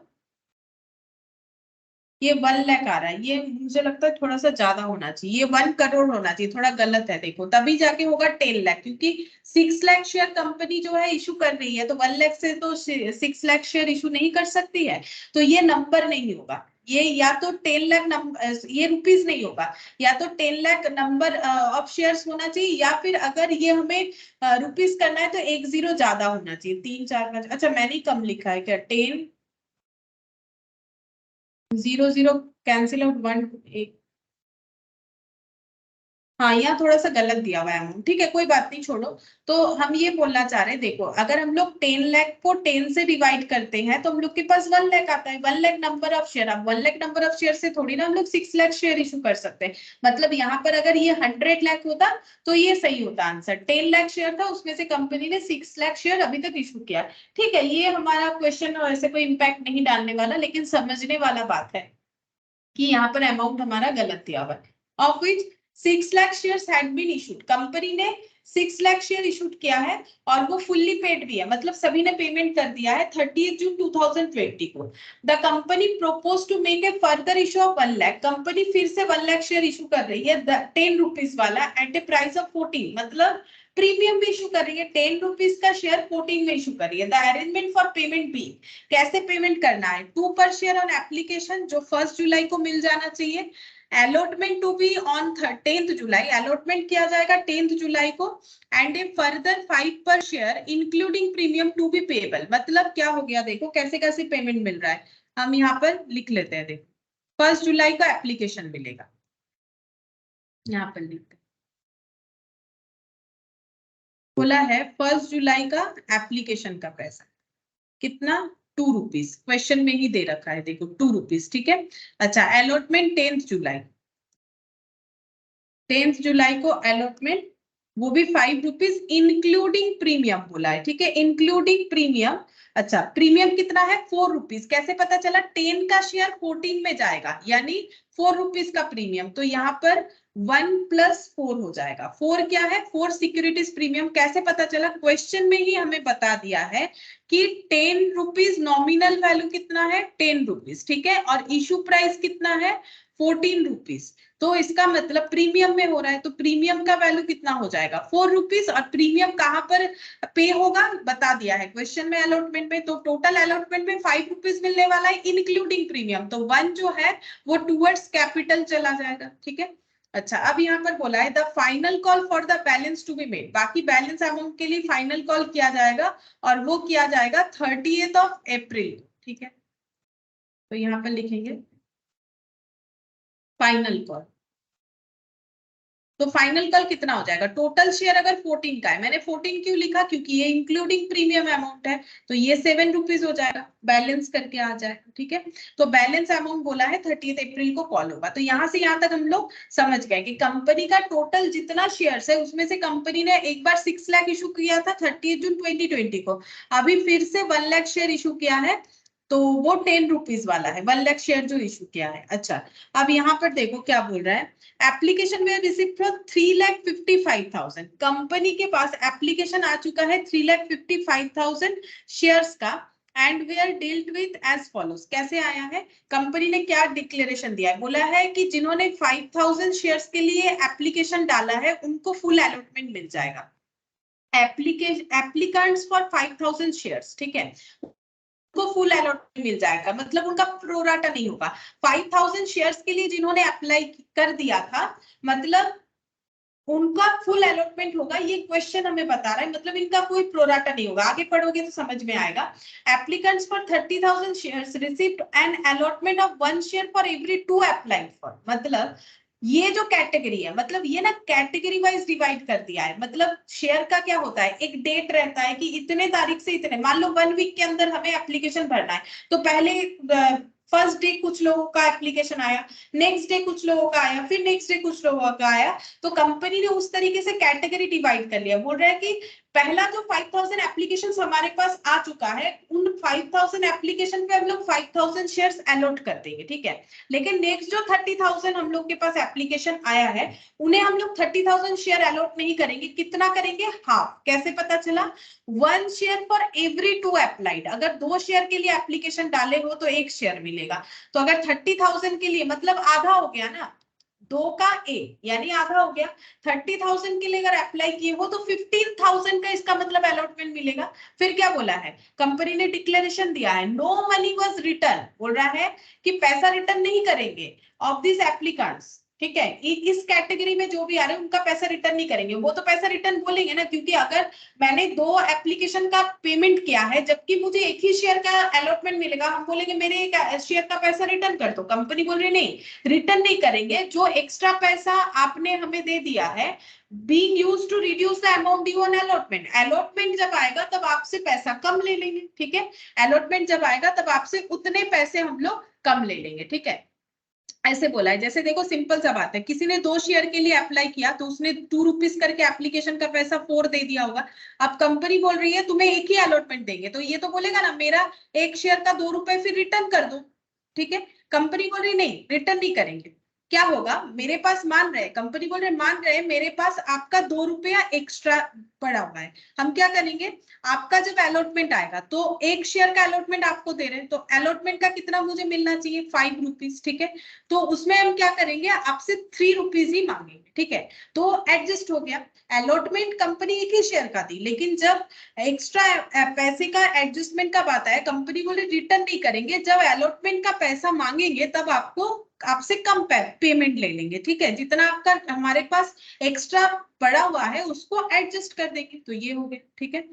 फिर बोल रहा है एप्लीकेंट्स फॉर 3,20,000 शेयर्स, जिन्होंने 3,20,000 शेयर्स के कैटेगरी में अप्लाई किया है उनको कैसे अलॉटमेंट देगा company, 1 share for every 4 applied. अगर 4 शेयर के लिए अप्लाई किया है तो 1 शेयर का अलॉटमेंट मिलेगा, मतलब 25%, 1/4 हो जाएगा। The money due on allotment was retained by the company, company इनका भी पैसा रख लेगी, रिटर्न नहीं करेगी। Excess being returned to the applicants। अच्छा, the money due on allotment was retained by the company।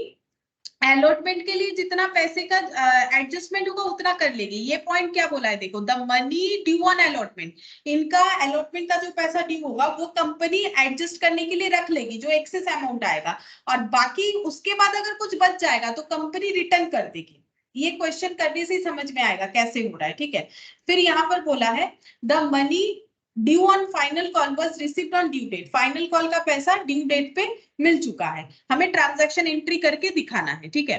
तो सबसे पहले हम ये जो 3 कैलकुलेशन है उसका हम यहाँ पर तुम लोग को जो है टेबल फॉर्मेट में करके दिखाते हैं। देखो कैसे होगा।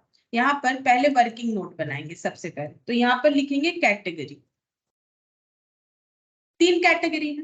कैटेगरी में यहाँ पर देखो हम कैटेगरी को 3 पार्ट्स में लिख देते हैं, ठीक है। 3 पार्ट्स में हम लिख देते हैं। 3 पार्ट्स का मतलब हो गया कि ये देखो, एक तरह के लोगों को बोला गया है कि आपको फुल अलॉटमेंट मिल जाएगा, एक तरह के लोगों को बोला गया है जितना अप्लाई करे हो 50% अलॉटमेंट मिलेगा, एक तरह के लोगों को बोल रहा है कि जितना अप्लाई किया हो 25% अलॉटमेंट मिलेगा, ठीक है।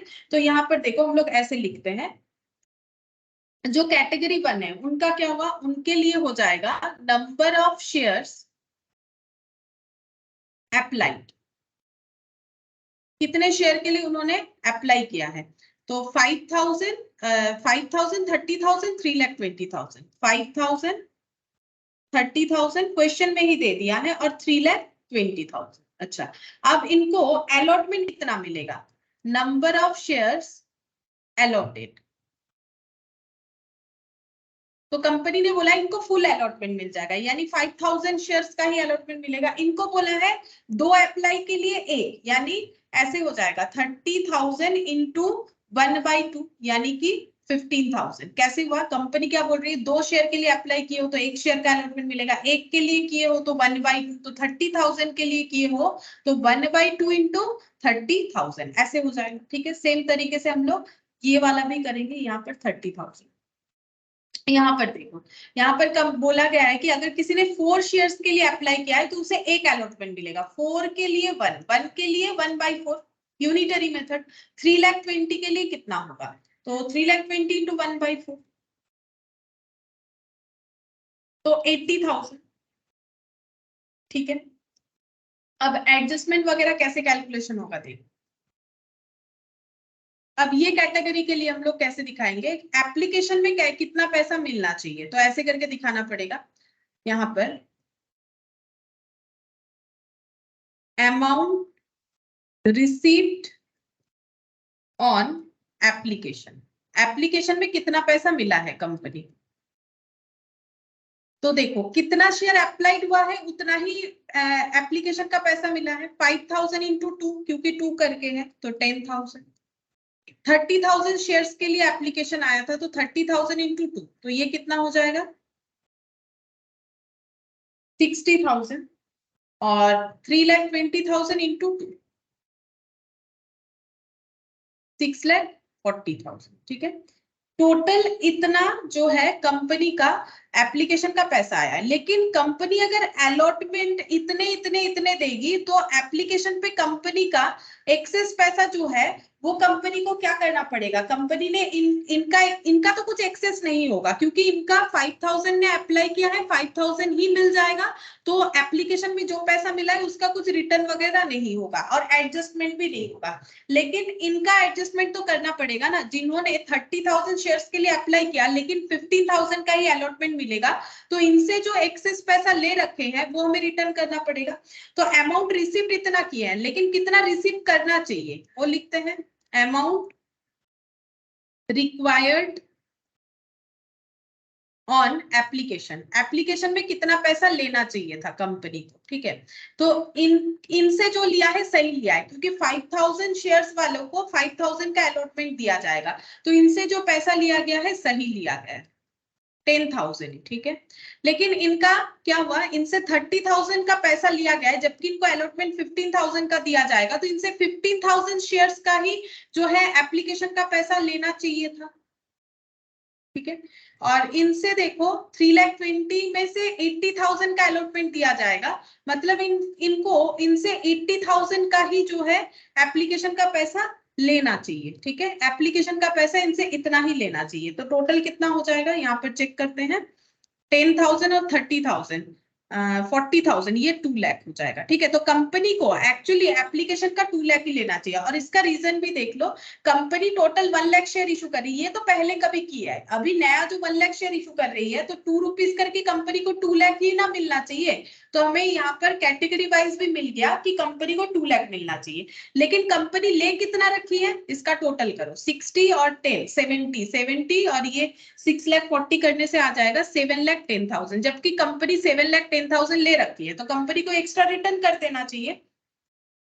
लेकिन कंपनी रिटर्न नहीं करके क्या कर रही है वो देखो, यहाँ पर कंपनी बोल रही है एक्सेस जो मेरे पास है वो हम एडजस्ट कर देंगे। ठीक है, तो पहले देख लेते हैं एक्सेस क्या है। इनसे लेना चाहिए था 10,000, इनसे लिया भी है 10,000, नो एक्सेस। इनसे लेना चाहिए था 60,000, इनसे लेना चाहिए था 30,000 बट ले रखा है 60,000, तो एक्सेस कितना है 30,000। ठीक है, अच्छा कैसे निकाला, ये देखो माइनस करके, ये देखो इनसे ले रखा है हम लोगों ने कितना, अमाउंट रिसीव्ड ऑन एप्लीकेशन 60,000 ले रखा है, जबकि लेना चाहिए कितना 30,000, क्यों, क्योंकि अलॉटमेंट उतना दे नहीं रहे हैं, तो यहाँ पर एक्सेस 30,000 हो जाएगा। और यहाँ पर देखो ले रखा है 6,40,000 जबकि लेना चाहिए 1,60,000।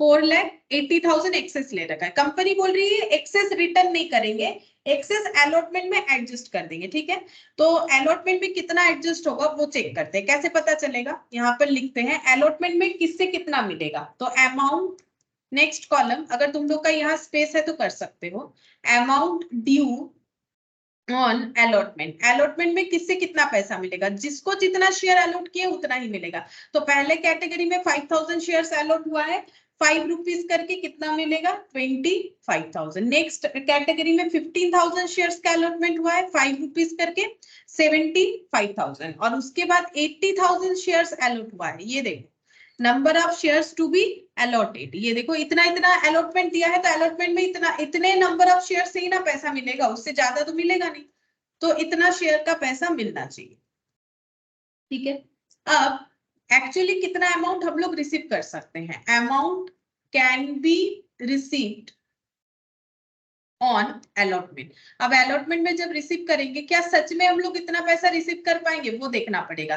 ये 25,000 जिनसे मिलेगा, क्या इनका कोई एक्सेस पड़ा हुआ है कंपनी के पास, नहीं, तो इनसे पूरा का पूरा 25,000 ही कंपनी ले लेगी। मतलब कैसे, 5,000 इंटू 5 करके जितना होगा उतना लेगी, क्योंकि इनका तो कोई एक्सेस कंपनी के पास जमा नहीं है, तो पूरा पैसा ही कंपनी इनसे मांग लेगी। अच्छा, इनका देखो, जिनसे 15,000 कैटेगरी वाला, इनका 30,000 ऑलरेडी कंपनी के पास पड़ा हुआ है, तो कंपनी को चाहिए इनसे अलॉटमेंट का 75,000, लेकिन 30,000 ऑलरेडी इनका कंपनी के पास पड़ा हुआ है, तो कंपनी इनसे अलॉटमेंट में 45,000 कॉल कर सकती है, इससे ज्यादा नहीं। ठीक है, अच्छा, अब यहाँ पर ये जो कैटेगरी है, इसमें कंपनी 4 लाख का अलॉटमेंट मनी इनको मिलने वाला है, जबकि इनका एक्सेस अमाउंट इनके पास 4,80,000 है, तो कंपनी क्या करेगी, 4,80,, ये देखो 4 लाख कंपनी को, यहाँ पर लिखने का तरीका कुछ ऐसा होगा, ये देखो कंपनी को चाहिए कितना, 4 लाख। ठीक है, और कंपनी के पास इनका कितना पड़ा हुआ है, 4,80,000, तो कंपनी 4 लाख यहाँ एडजस्ट कर लेगी। ठीक है, और कुछ भी जो है अलॉटमेंट के लिए नहीं कॉल कर सकती है, बात समझो। कंपनी के पास इस कैटेगरी के लोगों से अलॉटमेंट में मिलना चाहिए 4 लाख, और इनका कंपनी के पास 4,80,000 एक्सेस पड़ा हुआ है, तो कंपनी अलॉटमेंट में इसको एडजस्ट कर लेगी। एडजस्ट करने के बाद भी कंपनी के पास पड़ा हुआ रहेगा 80,000 इस कैटेगरी के लोगों का, तो उसका क्या करना है, उसका क्वेश्चन बता चुका है क्या करना है। बोल रहा है the excess being return to the applicants, the money due on allotment was retain, जो भी अलॉटमेंट के लिए एडजस्टमेंट के लिए जरूरत होगा वो रिटेन कर लेगी, और बाकी अमाउंट को जो है रिटर्न कर देगी, तो ये हो जाएगा रिफंड। ठीक है, कंपनी इस अमाउंट को क्या कर देगी, रिफंड कर देगी। अलॉटमेंट में एडजस्ट होने के बाद इस कैटेगरी के लोगों का अगर पैसा बच जाता है, तो क्वेश्चन क्लियरली बोल दिया है कि हमें उससे कर देना है रिफंड। ठीक है, अब मैंने ऐसे कॉलम करके किया है, तुम लोग चाहो तो नॉर्मल लिख के भी कर सकते हो। हम इस एडजस्टमेंट को और एक बार बताएंगे ताकि तुम लोग को क्लियरली समझ में आ जाए। देखो, कंपनी के पास 3 कैटेगरी में एप्लीकेशंस आया था। ठीक है, पहले 5,000 शेयर्स का, फिर 30,000, फिर 3,20,000। तो कंपनी के पास कितना पैसा आ गया होगा, तो सबसे पहले कंपनी के पास एप्लीकेशन का पैसा आता है, तो सिंपल ये देखो 2 रुपीज करके कंपनी के पास टोटल इतना अमाउंट आ गया है। अब कंपनी ने एक डिसीजन लिया, क्या लिया, इस कैटेगरी लोगों को फुल अलॉटमेंट दे दिया जाएगा, इनको हाफ अलॉटमेंट देंगे, और इनको 25%, वो क्वेश्चन पढ़ने से ही समझ जाओगे, तो इनको इतना इतना अलॉटमेंट मिलेगा। ठीक है, अब कंपनी ने ये डिसाइड किया कि इनका जो अलॉटमेंट का जो भी मतलब जो भी एक्सेस अमाउंट हम लोगों ने रख लिया है, जिनका भी, वो हम लोग अलॉटमेंट में एडजस्ट कर देंगे इनके केस में, और इनके केस में भी अलॉटमेंट में एडजस्ट करेंगे, और कुछ बच जाएगा तो रिफंड कर देंगे। ठीक है, तो देखते हैं क्या एक्सेस कुछ होगा, चेक करते हैं किसका एक्सेस हो रहा है। तो देखो, इनका 5,000 शेयर्स का पैसा आया, 5,000 ही अलॉटमेंट मिल जाएगा, तो इनके साथ तो एक्सेस वाला कोई भी कंडीशन नहीं बनता है, इनका बनेगा 15,000 शेयर्स पे कंपनी ने एक्सेस पैसा ले रखा है। यहाँ पर अगर हम लोग चेक करें 80 और 3,20,000 माइनस करने से पता चलेगा कितने नंबर ऑफ शेयर्स पे कंपनी ने एक्सेस पैसा ले रखा है। तो वही चीज मैंने यहाँ पर किया है, देखो अमाउंट जो है इतना इतना कंपनी को लेना ले रखा है कंपनी ने, जबकि लेना चाहिए इतना, क्योंकि अलॉटमेंट अगर इतना इतना इतने का होगा तो एप्लीकेशन में इतना पैसा जाना चाहिए। अब एक्सेस अमाउंट जो है वो कंपनी एडजस्ट कर लेगी बोल रही है, तो एक्सेस चेक करते कितना है, इनका तो कुछ भी एक्सेस नहीं है, इनका एक्सेस हो रहा है 30,000, इनका एक्सेस हो रहा है हम लोग का 4,80,000। अब कंपनी बोल रही है एक्सेस अमाउंट को हम लोग अलॉटमेंट में एडजस्ट करेंगे, लेकिन अलॉटमेंट में कितना ले मिलेगा उसके हिसाब से एडजस्ट करेंगे, तो अलॉटमेंट में 5 रुपीज करके अलॉटेड नंबर ऑफ शेयर्स पे इतना मिलेगा। अब इनका तो कुछ एक्सेस था ही नहीं, तो इनको पूरा ही 25,000 देना पड़ेगा इन कैटेगरी के लोगों को। इनका एक्सेस था 30,000, तो कंपनी बोल रही है मुझे 75 मिलना चाहिए, क्योंकि आप लोगों का 30,000 ऑलरेडी है, तो ये 45,000 ही देने से हो जाएगा। और यहाँ पर 4 लाख जो है कंपनी को मिलना चाहिए, जबकि एक्सिस कंपनी के पास इस कैटेगरी में 4,80,000 है, तो 4 लाख एडजस्ट करने के बाद भी 80 बच जाएगा। उसका क्या करना है, क्वेश्चन बोला है रिफंड करना है, तो रिफंड कर दिया हम लोगों ने। ठीक है, यहाँ रिफंड वाले कॉलम में दिखा दिया। अब ये बन गया, अब हम लोग आराम से जो है इसका एंट्री कर सकते हैं। तो यहाँ पर लिखते हैं journal of JHP limited, JHP limited का जर्नल करना है। अच्छा, यहाँ पर जर्नल में एक लैंग्वेज दिया है, you are required to record this transaction including cash items, मतलब कैश या बैंक बोल के जो भी एंट्री होगा वो भी हमें यहाँ लिखना है। तो नॉर्मली बोले या ना बोले हम लोग लिखते ही हैं, सिर्फ अगर कैश बुक प्रिपेयर करने बोलता है तो हम लोग उसको कैश बुक में लिखते हैं, तो इससे कंफ्यूज होने का जरूरत नहीं है। तो फर्स्ट एंट्री कब होगा, फर्स्ट एंट्री हम लोग का होगा 1 जुलाई को एप्लीकेशन का, तो यहाँ पर लिख लेते हैं 2020 जुलाई 1, bank account debit to equity share application. Company के पास एप्लीकेशन का पैसा है, कितने सारे एप्लीकेशन का पैसा आया कैसे पता चलेगा, ये देखो यहाँ पर देखो this one and this one, ये सब टोटल करने से पता चलेगा कितने एप्लीकेशन का पैसा है। लेकिन मैंने पहले ही क्योंकि यहाँ वर्किंग नोट बना लिया है तो हमें मिल जाएगा। ये देखो मैंने लिखा हुआ है amount received on application 5,000, 30,000, 3,20,000, total 7,10,000 application का पैसा आया है। और अगर नंबर ऑफ शेयर पे भी काउंट करोगे तो भी होगा, ये देखो नंबर ऑफ शेयर काउंट कर लो 35 और यहाँ पर हो जाएगा हम लोग का 3,55,000। ये 30,000 है, 5,000 है, 30 और 20 3,50,000, तो 3,55,000 शेयर्स पे एप्लीकेशन का पैसा है, जबकि कंपनी को अलॉटमेंट 2 लाख पे देना है। ठीक है, तो जितना अमाउंट आया उसको दिखाना पड़ेगा, तो यहाँ पर हम लोग दिखा देंगे, ऐसे भी दिखा सकते हो 3,55,000 इंटू 7,10,000। अच्छा, अब ये पैसा कंपनी क्या करेगी, अब कंपनी चूज करेगी कि किनको हमें अलॉटमेंट देना है। ठीक है, मतलब कंपनी जो है ओनरशिप ट्रांसफर करने वाली कब करेगी, 10 जुलाई को। अच्छा देखो, तुम लोग सोचोगे 10 जुलाई तो अलॉटमेंट का डेट दिया हुआ है, हाँ दिया हुआ है। अलॉटमेंट टू बी मेड का मतलब डिक्लेरेशन देना कि किनका शेयर जो है अलॉटमेंट, किनके शेयर का अलॉटमेंट लिया जा रहा है। तो जिस दिन अलॉटमेंट का डेट अलॉट, ये जो लैंग्वेज है ना अलॉटमेंट टू बी मेड, यानी इसी दिन जो है शेयर कैपिटल में इनका पैसा ट्रांसफर किया जाएगा। और अलॉटमेंट का कॉल कब किया जा रहा है, अगर उसका कोई डेट नहीं दिया हुआ है तो हम लोग इसी डेट से कंटिन्यू कर सकते हैं। तो यहाँ पर 10 जुलाई में लिखेंगे equity share application account debit, जितना डेबिट होता है उतना ही क्रेडिट होता है, या जितना क्रेडिट हो रखा है उतना डेबिट होगा। Equity share application account debit 7,10,000। ठीक है, ये पैसा कहाँ ट्रांसफर होता है, इक्विटी शेयर कैपिटल में। बट प्रॉब्लम ये है कि इक्विटी शेयर कैपिटल में हम लोग कितना ट्रांसफर कर पाएंगे, जितना शेयर हम लोग इशू करना चाहते हैं 1 लाख, 1 लाख इंटू 2, सिंपल सा बात है, हम लोग को 1 लाख इंटू 2 इतना ही एप्लीकेशन का पैसा रखना चाहिए। ये देखो यहाँ पर ऑलरेडी लिखा हुआ है amount required on application 2 lakh. तो फिर ये एक्सेस पैसे का किस तरीके से एडजस्टमेंट हो रहा है, एक्सेस पैसे का कुछ तो हम लोग का रिफंड हो जाएगा और बाकी हम लोग का अलॉटमेंट में एडजस्ट हो जाएगा। तो इक्विटी शेयर अलॉटमेंट, ठीक है, इक्विटी शेयर अलॉटमेंट, अलॉटमेंट में कितना एडजस्ट होगा, अलॉटमेंट में एडजस्ट हो जाएगा, ये देखो कितना अलॉटमेंट में एडजस्ट होगा, जितना एक्सेस है ये 4,80,000 और यहाँ पर है 30। अच्छा, यहाँ भी एक चीज समझना पड़ेगा, कितना अलॉटमेंट में एडजस्ट होगा। देखो जितना एक्सेस है, एक्सेस हम लोग के पास कितना है, अगर एक्सेस का टोटल करोगे तो 4,80,000 और 30, लेकिन 80,000 तो रिफंड होगा, ये भी सोचने वाला बात है, 80,000 तो रिफंड होगा, यानी मैक्सिमम 4,30,000 एडजस्ट होगा। तो ये देखो यहाँ पर पहले एंट्री लिख लो कि हमें पता चल गया है कि अलॉटमेंट में कुछ एडजस्ट हो रहा है, कुछ रिफंड हो जा रहा है। तो रिफंड कितना हो रहा है, 80,000 रिफंड करना पड़ रहा है, तो रिफंड में लिखेंगे 80,000 और अलॉटमेंट में बाकी अमाउंट एडजस्ट होगा। एडजस्ट कितना होता है, एक्सेस, एक्सेस कितना है 4,80,000 प्लस 30, लेकिन उसमें से 80,000 रिफंड हो जाएगा, यानी 4,30,000 अलॉटमेंट में एडजस्ट होगा।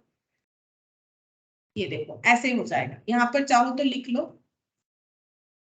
यहाँ पर एडजस्ट इन अलॉटमेंट,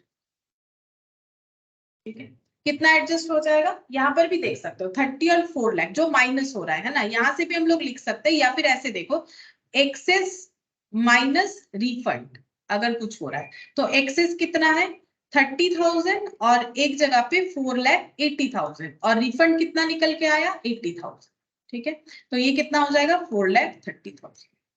या फिर यहाँ पर देख सकते हैं 30,000 और यहाँ पर 4,30,000 अलॉटमेंट में एडजस्ट होगा। अच्छा, अब ये रिटर्न होगा तो टू बैंक कर दिया। ये टू अलॉटमेंट मैंने क्रेडिट क्यों किया, क्योंकि ये लाइबिलिटी है, लोगों का पैसा पहले से ले रखे हैं, उसे हमें करना है एडजस्ट। तो ये हम लोगों ने एडवांस ले लिया ना, तो एडवांस लाइबिलिटी होता है, इसीलिए इसे हम लोग को करना है क्रेडिट। ठीक है, एडवांस लाइबिलिटी होता है इसीलिए हम लोग इसको क्रेडिट करेंगे। अब अलॉटमेंट का अमाउंट ड्यू करेंगे। Equity share allotment account debit,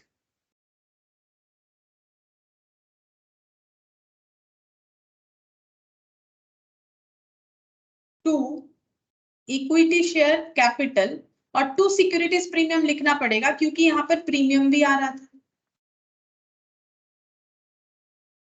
देखो प्रीमियम का कितना था, यहाँ पर मैंने पहले लिख दिया था 4 रुपीज और कैपिटल में 1 रुपीज। ठीक है, तो यहाँ पर लिखेंगे 4 रुपीज, यहाँ पर लिखेंगे 1 रुपीज, यहाँ पर टोटल 5 होगा मल्टीप्लाइड बाय जितने शेयर का अलॉटमेंट होगा। टोटल एक्चुअली कितने शेयर का अलॉटमेंट हो रहा है 1 लाख, तो 1 लाख लिखना पड़ेगा।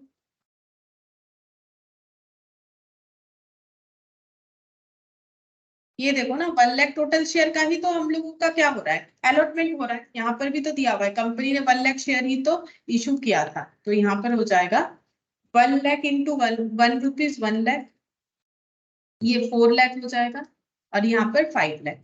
मतलब कंपनी ने अलॉटमेंट का अमाउंट ड्यू कर दिया। अब कंपनी अलॉटमेंट का अमाउंट रिसीव करेगी तब क्या होगा, bank account debit to equity share allotment.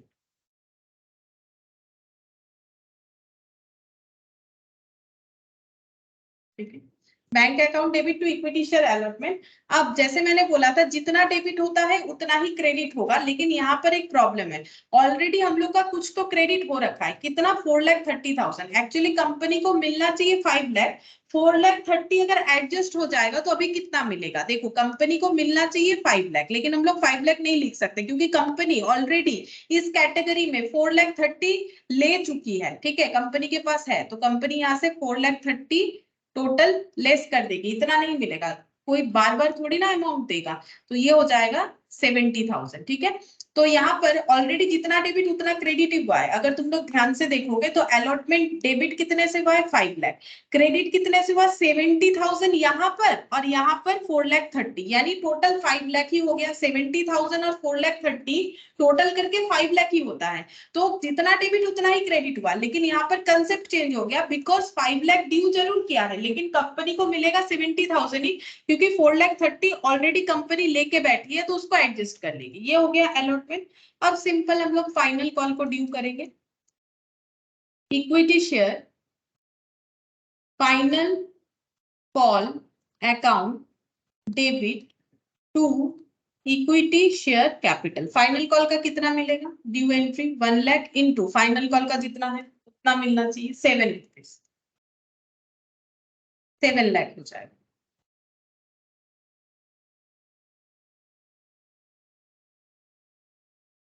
अच्छा, जब रिसीव होगा 30 अप्रैल को होगा, तो यहाँ पर लिख देंगे bank account debit to equity share final call 7 lakh. ठीक है, तो ये अमाउंट रिसीव हो गया। बस इतना ही हमें करने बोला था, मेन तो प्रोराटा ही था यहाँ पर और कुछ नहीं।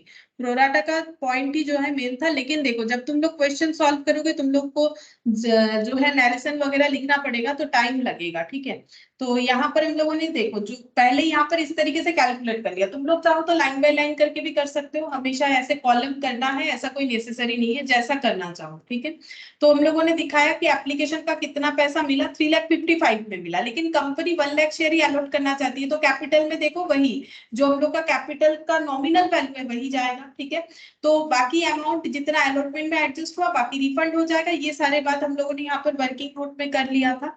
अच्छा, अब देखो अलॉटमेंट का अमाउंट ड्यू किया गया, लेकिन अलॉटमेंट में रिसिप्ट अमाउंट जो है 70,000 ही होगा। ऑलरेडी जो एक्सेस अमाउंट रिसिप्ट था वो हम लोग को एडजस्ट करना पड़ेगा। फिर फाइनल कॉल हम लोगों ने ड्यू किया, फाइनल कॉल का रिसिप्ट किया, यहाँ कोई एडजस्टमेंट नहीं किया हम लोगों ने। क्यों? क्योंकि देखो फर्स्ट कैटेगरी में तो वैसे भी एक्सेस कुछ था नहीं, सेकंड कैटेगरी का एक्सेस अलॉटमेंट में ही खत्म हो गया, थर्ड कैटेगरी में एक्सेस था। हम लोग चाहते तो वो फाइनल कॉल में एडजस्ट करते, लेकिन जब क्वेश्चन बोलेगा, लेकिन क्वेश्चन बोल रहा है कि अलॉटमेंट में एडजस्ट होने के बाद एक्सेस रिफंड कर देना है तो रिफंड कर देना है। अगर बोलता कि रिफंड नहीं करना है तो हम लोग फाइनल कॉल में भी एडजस्ट कर सकेंगे। अगर क्वेश्चन बोलेगा तब हम लोग 7 लाख माइनस 80,000 करके यहाँ पर जितना होगा उतना रिसीव करके दिखाएंगे। उस केस में हम लोग का ये टू बैंक बोल के नहीं आएगा। ठीक है, अगर क्वेश्चन को थोड़ा सा चेंज कर दिया जाए कि ये जो एक्सेस अमाउंट फर्दर कॉल में जो है एडजस्ट हो जाएगा, तो ये 80,000 पहला बात है यहाँ पर रिफंड में नहीं दिखाना है हमें। ठीक है, तो इसके जगह 80,000 को क्या लिखना पड़ेगा, to equity share final call बोल के, क्योंकि नेक्स्ट फाइनल कॉल ही होगा, फाइनल कॉल बोल के 80,000। और जब फाइनल कॉल ड्यू होगा तब तो पूरे अमाउंट से ही होगा, इतना मिलना चाहिए। जब रिसीव होगा तब 7 लाख माइनस 80,000 करके हमें एंट्री करना पड़ेगा। तो क्वेश्चन को अगर थोड़ा चेंज कर दिया जाए तो इस तरीके से भी हो सकता है। अच्छा, अब इसके बाद कॉल्सिन एरियर और कॉल्सिन एडवांस दिया। ठीक है, तो कॉल्सिन एरियर और कॉल्सिन एडवांस क्या है? अगर कंपनी कॉल कर चुकी है लेकिन शेयर होल्डर ने पेमेंट नहीं किया टाइम पे, तो वो हो गया कॉल्सिन एरियर यानी लॉस। ठीक है, कॉल्सिन एडवांस का मतलब अगर ऐसे शेयर होल्डर है कि कॉल करने के पहले ही अमाउंट दे चुके हैं, मतलब एप्लीकेशन का पैसा दिया, अलॉटमेंट का दे दिया है, कंपनी ने अभी भी फर्स्ट कॉल फाइनल कॉल नहीं किया लेकिन अलॉटमेंट के साथ भी इनका पैसा दे दिया है किसी ने, तो कंपनी को एडवांस कर दिया, उसको बोलते हैं कॉल्स इन एडवांस। ठीक है, अब इस पे एक छोटा सा कंसेप्ट होता है कि अगर कोई कॉल्स इन एरियर किया है तो कंपनी उस पे इंटरेस्ट चार्ज कर सकती है, और किसी ने अगर कॉल्स इन एडवांस किया है तो कंपनी उसे इंटरेस्ट दे सकती है। ये वाला पॉइंट हम लिखवा देते हैं। देखो ये रूल्स है, ठीक है, लॉ का ही रूल्स है, यहाँ पर लिख देते हैं। Rate of interest mention in, ये मेंशन करना पड़ता है। ठीक है, mention in article of association. ठीक है, तुम लोग पढ़ते हो आर्टिकल ऑफ एसोसिएशन, वहां पर अगर जो मेंशन किया है वो होगा, लेकिन लॉ के अकॉर्डिंग जो है पेबल रेट कितना है और रिसीवेबल बता देते हैं। देखो पेबल कब होगा, पेबल होगा कॉल्स इन एडवांस में। अगर कॉल्स इन एडवांस हुआ है कंपनी का, यानी लोगों ने एडवांस दिया है, तो एडवांस देने से कंपनी उसे 12% पर एनम करके जो है इंटरेस्ट देगी। ये मैक्सिमम इंटरेस्ट है, इससे कम दे सकती है, जितना देना है वो यहाँ पर लिख के दिखाना पड़ेगा आर्टिकल ऑफ एसोसिएशन में। और रिसीवेबल जो है उसमें कंपनी का कॉल्सिन एरियर अगर कोई कर रहा है तो कंपनी उससे इंटरेस्ट चार्ज कर सकती है, वो रिसीवेबल अमाउंट होगा कंपनी के लिए, वो मैक्सिमम 10% होता है। ठीक है, मैक्सिमम 10% होता है, उससे ज्यादा नहीं होगा। अगर उससे कम लिखना है, कंपनी को कम लेना है, तो उसे अपने आर्टिकल ऑफ एसोसिएशन में मेंशन करना पड़ेगा। और अगर कुछ मेंशन नहीं है तो ये लॉ के अकॉर्डिंग फॉलो होगा। ये कहाँ पर लिखा हुआ है? ये लिखा हुआ है प्रेस्क्राइब्ड इन टेबल एफ। ठीक है, टेबल एफ जो है वहां पर ये डेटा प्रेस्क्राइब किया गया है कि कंपनी कॉल्स इन एडवांस और कॉल्स इन एरियर पे इस तरीके से इंटरेस्ट पेबल और रिसीवेबल कर सकती है, 12% और 10% पर एनम मैक्सिमम। ठीक है, और मिनिमम अगर कुछ रखना है इससे तो मेंशन करना पड़ेगा आर्टिकल ऑफ एसोसिएशन पर। इस बात का भी मेंशन करना पड़ेगा, अगर ये भी इंटरेस्ट, मतलब कंपनी को बोलना पड़ेगा कि अगर कॉल्स इन एडवांस करते हैं तो हमारा इंटरेस्ट पे करने का रूल्स है, हम लोग फॉलो कर रहे हैं, या फिर रिसीवेबल है तो ये रूल्स हम लोग अप्लाई कर रहे हैं। तो ये चीज जो है इनको एओए में मेंशन करना पड़ेगा कि ये इंटरेस्ट कॉल्स इन एडवांस पे देगी और कॉल्स इन एरियर पे लेगी, कितना लेगी वो भी इनको बताना पड़ेगा। अच्छा, अब देखो यहाँ पर इलास्ट्रेशन 8, यहाँ पर क्या बोला है? Shreyas limited did not receive the first call on 10,000 equity share of 3 पर शेयर। ठीक है, तो कॉल्सिन एरियर हो रहा है, पैसा नहीं मिला, विच वॉज ड्यू ऑन 1 जुलाई। 1 जुलाई को ये ड्यू हुआ था, the amount was received on 1 अप्रैल। अच्छा, उसके बाद ये पैसा 1 अप्रैल को मिला है कंपनी को। ठीक है, तो बोल रहा है open calls in arrear account and journalize the entries in the books of the company. दोनों डेट में हमें कंपनी के बुक्स में एंट्री करना है। ठीक है, हम एंट्री के साथ समझाते हैं, देखो कैसे होगा। इलास्ट्रेशन 8,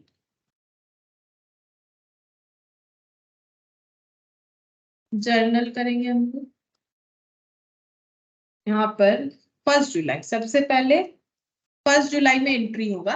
1 जुलाई में कंपनी ने ड्यू किया था कॉल, फर्स्ट कॉल, ठीक है, फर्स्ट कॉल ड्यू किया था जो कि कंपनी को नहीं मिला। ये देखो, did not receive the first call, 10,000 equity share पे 3 रुपीज यानी 30,000 ड्यू ऑन 1 जुलाई।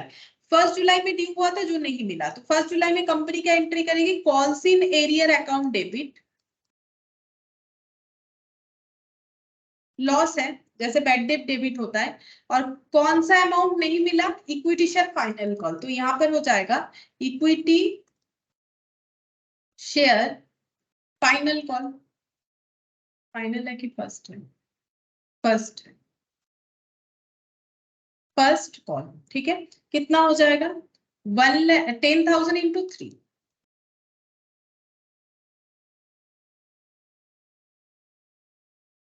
अच्छा, उसके बाद 1 अप्रैल को कंपनी को ये पैसा मिला, ठीक है, 1 अप्रैल को कंपनी को ये पैसा मिला है, तो एंट्री क्या हो जाएगा, bank account debit to calls in arrear.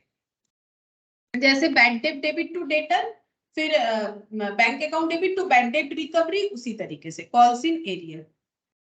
तो 30,000 जो नहीं मिला था इतने टाइम, 1 जुलाई को मिल जाना चाहिए था, वो 1 अप्रैल 2021 में मिला, ठीक है, लेकिन मिल गया। तो ये एंट्री हम लोगों ने कर दिया। अच्छा, यहाँ इंटरेस्ट क्यों नहीं लगा, क्योंकि क्वेश्चन में बोला नहीं है कि इंटरेस्ट लगाओ, ठीक है, तो इसीलिए मैंने यहाँ पर इंटरेस्ट नहीं लगाया। क्वेश्चन में बोलेगा, मतलब क्या है क्वेश्चन में, ये पॉइंट इसीलिए हम बोल रहे हैं क्वेश्चन में बोलेगा। यहाँ पर मैंने क्या बोला, मेंशन करना पड़ेगा कि हम लोग इंटरेस्ट चार्ज कर रहे हैं। इस क्वेश्चन में तो बोला ही नहीं है कि कंपनी कॉल्स इन एरियर होने पे इंटरेस्ट चार्ज करेगी, तो हम लोग यहाँ पर इंटरेस्ट का कैलकुलेशन करके नहीं दिखा रहे। अब ये जो पॉइंट बोला था calls in arrear account open करो, वही तो किया हम लोगों ने, कॉल्स इन एरियर अकाउंट को ओपन कर दिया, ठीक है।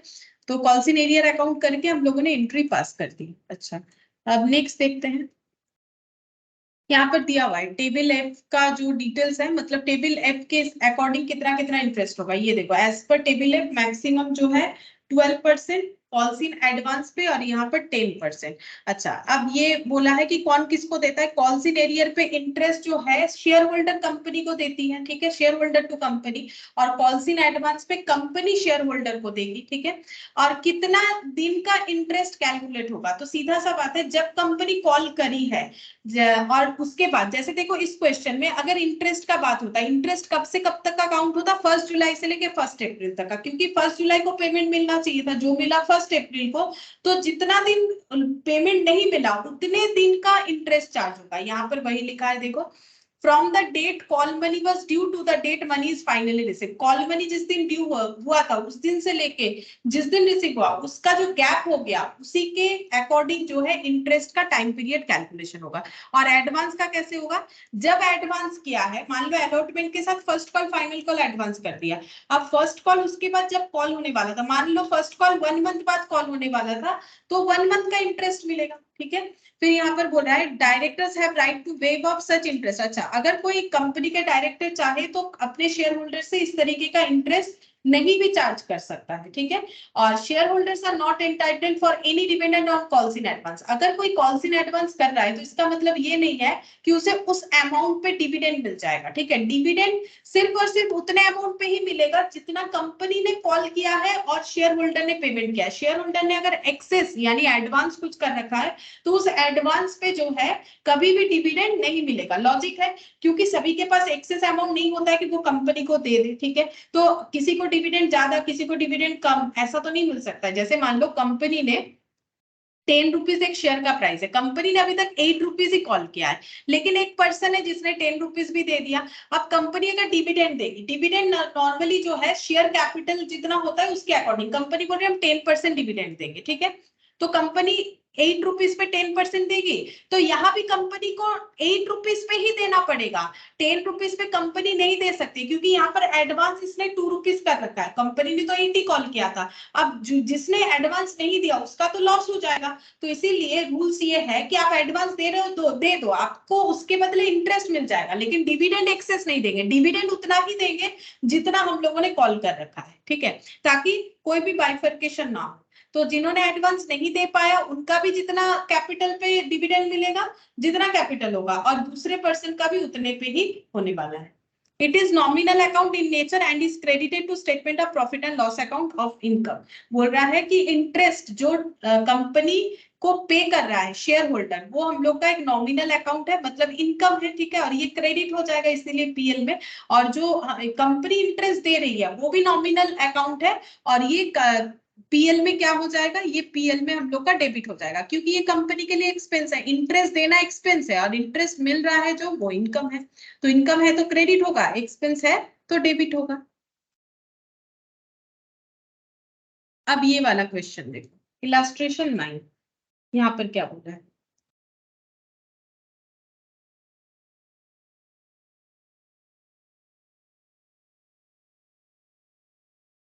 यहाँ पर बोला है कि Rashmi limited issued at par 1 lakh equity share of 10 each payable 2.50 on application, 3 on allotment, 2 on first call and balance on the final call। पहले हम इसको एडजस्ट कर लेते हैं। बोला है कि company total 1 lakh equity share issue कर रही है 10 each वाला, तो पहले हम ये लिख लेते हैं, issued 1 lakh share at the rate of 10 करके, ठीक है। और कैसे करके पेमेंट लिया जाएगा, एप्लीकेशन पे 2.50, एक बार चेक कर लेते सही लिखा है कि नहीं, हाँ। अलॉटमेंट में 3, तो 3.00 लिख दिया। 2 on first call, first call में 2 एंड बैलेंस बोला है, and balance on final call, तो फाइनल कॉल में कितना हो जाएगा, तो ये टोटल 10 रुपीज का शेयर होगा, क्योंकि इसमें कुछ प्रीमियम बोला नहीं है। तो 2 + 3 5, 5 + 2 7, 7.5, तो 7.5 लेस करने से 2.5 आएगा। तो बैलेंस जो करके आ रहा है, बैलेंसिंग फिगर, यही बैलेंस हम फाइनल कॉल पे कंपनी कॉल करेगी। All the shares where fully subscribed, सारे शेयर्स फुल्ली सब्सक्राइब्ड हो चुके हैं। Mister Nair who held 10,000 shares paid full remaining amount on first call itself. अच्छा, ये जो मिस्टर नायर है जिनके पास 10,000 शेयर्स है, उन्होंने क्या किया है, पहले हम यहाँ बना लेते हैं मिस्टर नायर। इनके पास है कितने शेयर्स, इनके पास है 10,000 शेयर्स, ठीक है। इन्होंने क्या किया है, paid full remaining amount on first call itself, first call में अपने आप ही सारे अमाउंट को पे कर दिया जो भी बाकी था। मतलब इन्होंने अपना एप्लीकेशन तो दिया होगा जरूर, ठीक है, एप्लीकेशन 2.50 करके दे दिया होगा, अलॉटमेंट भी दे दिया होगा 3 रुपीज करके। तभी तो क्वेश्चन में किस कॉल का बात आ रहा है, बोल रहा है फर्स्ट कॉल का बात आ रहा है, तो फर्स्ट कॉल भी इन्होंने दिया होगा, क्योंकि क्वेश्चन में बोला है कि फर्स्ट कॉल दे दिया है विथ रिमेनिंग अमाउंट जो भी है बाकी अपने आप से, ठीक है। यानी उन्होंने फाइनल कॉल का पैसा कर दिया है एडवांस, ठीक है। फाइनल कॉल का जो पैसा है वो उन्होंने कर दिया है एडवांस, यहाँ पर एडवांस कर दिया है यहाँ पर, ठीक है। ये फाइनल कॉल का पैसा यहाँ पर फर्स्ट कॉल में एडवांस कर दिया है, मतलब इनका हो गया है कॉल्स इन एडवांस। अच्छा, उसके बाद कौन है देखो, उसके बाद बोल रहा है the final call was made after 3 months from the first call was fully paid except a share holder. अच्छा, ये यहाँ पर पहले लिख लेते हैं, फर्स्ट कॉल और फाइनल कॉल का गैप है 3 months का। फर्स्ट कॉल करने के बाद 3 months बाद कंपनी फाइनल कॉल करने वाली है, लेकिन इन्होंने 3 months पहले इसका मतलब दे दिया, तो एडवांस 3 months का हो गया, तो इनको 3 months का इंटरेस्ट मिलने वाला है, अगर क्वेश्चन में इंटरेस्ट बोलेगा तो। फिर आगे देखते हैं, यहाँ पर बोला है 3 months from first call was fully paid except a shareholder having 1,000 shares who paid his due after 2 months along with interest on calls in arrear। अच्छा, यहाँ पर क्या बोला है, final call normally first call के 3 months बाद किया जाएगा, सभी ने पेमेंट किया फाइनल कॉल का, सिर्फ एक शेयर होल्डर को छोड़ के जिनके पास 1,000 शेयर्स था, ठीक है। तो यहाँ पर एक शेयर होल्डर बनाते हैं, नाम तो नहीं दिया है, 1,000 शेयर्स है। इन्होंने एप्लीकेशन तो दिया ही होगा, एप्लीकेशन ऑब्वियसली देना ही पड़ेगा, नहीं तो शेयर होल्डर ही नहीं बन सकते। अलॉटमेंट के बारे में भी तो कुछ नहीं बोला है, इनका प्रॉब्लम हुआ है फर्स्ट फाइनल कॉल में, ठीक है। तो फर्स्ट कॉल का भी इन्होंने 2 रुपीज दे दिया है, फाइनल कॉल इन्होंने नहीं दिया, ऐसा क्वेश्चन में बोला है। ये देखो, फाइनल कॉल नहीं दिया है, ये कब दिया है? 2 months अलाउड, आफ्टर 2 months, ठीक है। Who paid his due amount after 2 months, तो यहाँ पर फाइनल कॉल जब हुआ उसके 2 months बाद, 2 months बाद ये पेमेंट हुआ। और कितना पेमेंट किया इन्होंने? इंटरेस्ट के साथ किया, ठीक है। 2 months बाद पेमेंट किया विद इंटरेस्ट, क्वेश्चन में बता दिया। Company also paid interest on calls in advance. अब बता रहा है कि कॉल्स इन एडवांस पे भी कंपनी इंटरेस्ट देती है, मिस्टर नायर को दी है। जर्नल एंट्री पास करना है। अब इंटरेस्ट का रेट नहीं बोला है, तो इंटरेस्ट का रेट हम लोग का जो प्रेस्क्राइब्ड है टेबल एफ में, हम लोग उसके अकॉर्डिंग करेंगे, ठीक है। चलो एंट्री करते देखो। बैंक अकाउंट डेबिट, सबसे पहले एप्लीकेशन का पैसा मिलेगा। Bank account debit to equity share application, कितना पैसा मिलेगा? 1 लाख शेयर पे 2.5 करके, यानी 2,50,000। उसके बाद ये पैसा हम लोग ट्रांसफर करेंगे कैपिटल में। Equity share application account debit to equity share capital 2,50,000। अब कंपनी अलॉटमेंट का ड्यू करेगी।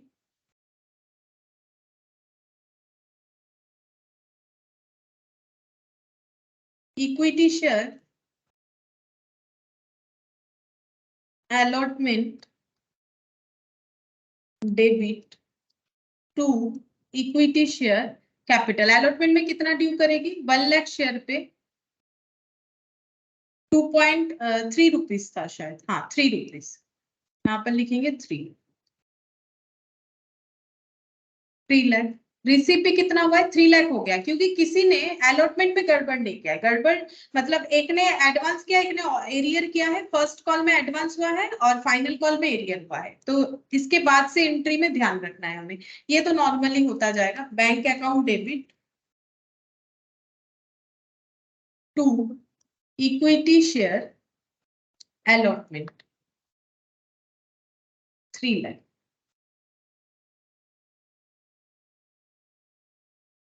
अब 5th नंबर में देखो, equity share first call company due करेगा। Equity share first call to equity share capital, कितना? 1 लाख इंटू 2 था, देख लेते 2 था कि नहीं। हाँ 2, फर्स्ट कॉल 2 है, फाइनल कॉल 2.5, तो 2 रुपीज करके 2 लाख हो जाएगा। अब रिसिप्ट के टाइम पे देखना है कि फर्स्ट कॉल में एक एडवांस हुआ है, तो उसका एंट्री कैसे होगा, तो यहाँ पर लिखते हैं bank account debit to equity share first call. First call जितने से डेबिट हुआ है उतने से ही क्रेडिट होगा, 2 लाख ही लिखना पड़ेगा, ठीक है। और एक्सेस अमाउंट मिला है हम लोगों को, कॉल्स इन एडवांस बोल के लिखेंगे। कॉल्स इन एडवांस जितना एक्सेस मिला है, कितना मिला है? मिस्टर नायर से मिला है, जिनके पास 10,000 शेयर्स था। उन्होंने कौन सा कॉल एडवांस किया? Final call. फाइनल कॉल कितना करके है? ये 2.5 होगा। 2.5 करके जो फाइनल कॉल है वो उन्होंने एडवांस किया है, तो 10,000 शेयर्स पे 2.5 करके जितना होता है उतना अमाउंट हमें एडवांस मिला होगा, यानी 25,000। तो बैंक अकाउंट जब डेबिट करेंगे तो 2 लाख नहीं लिखेंगे, हमें कितना मिला?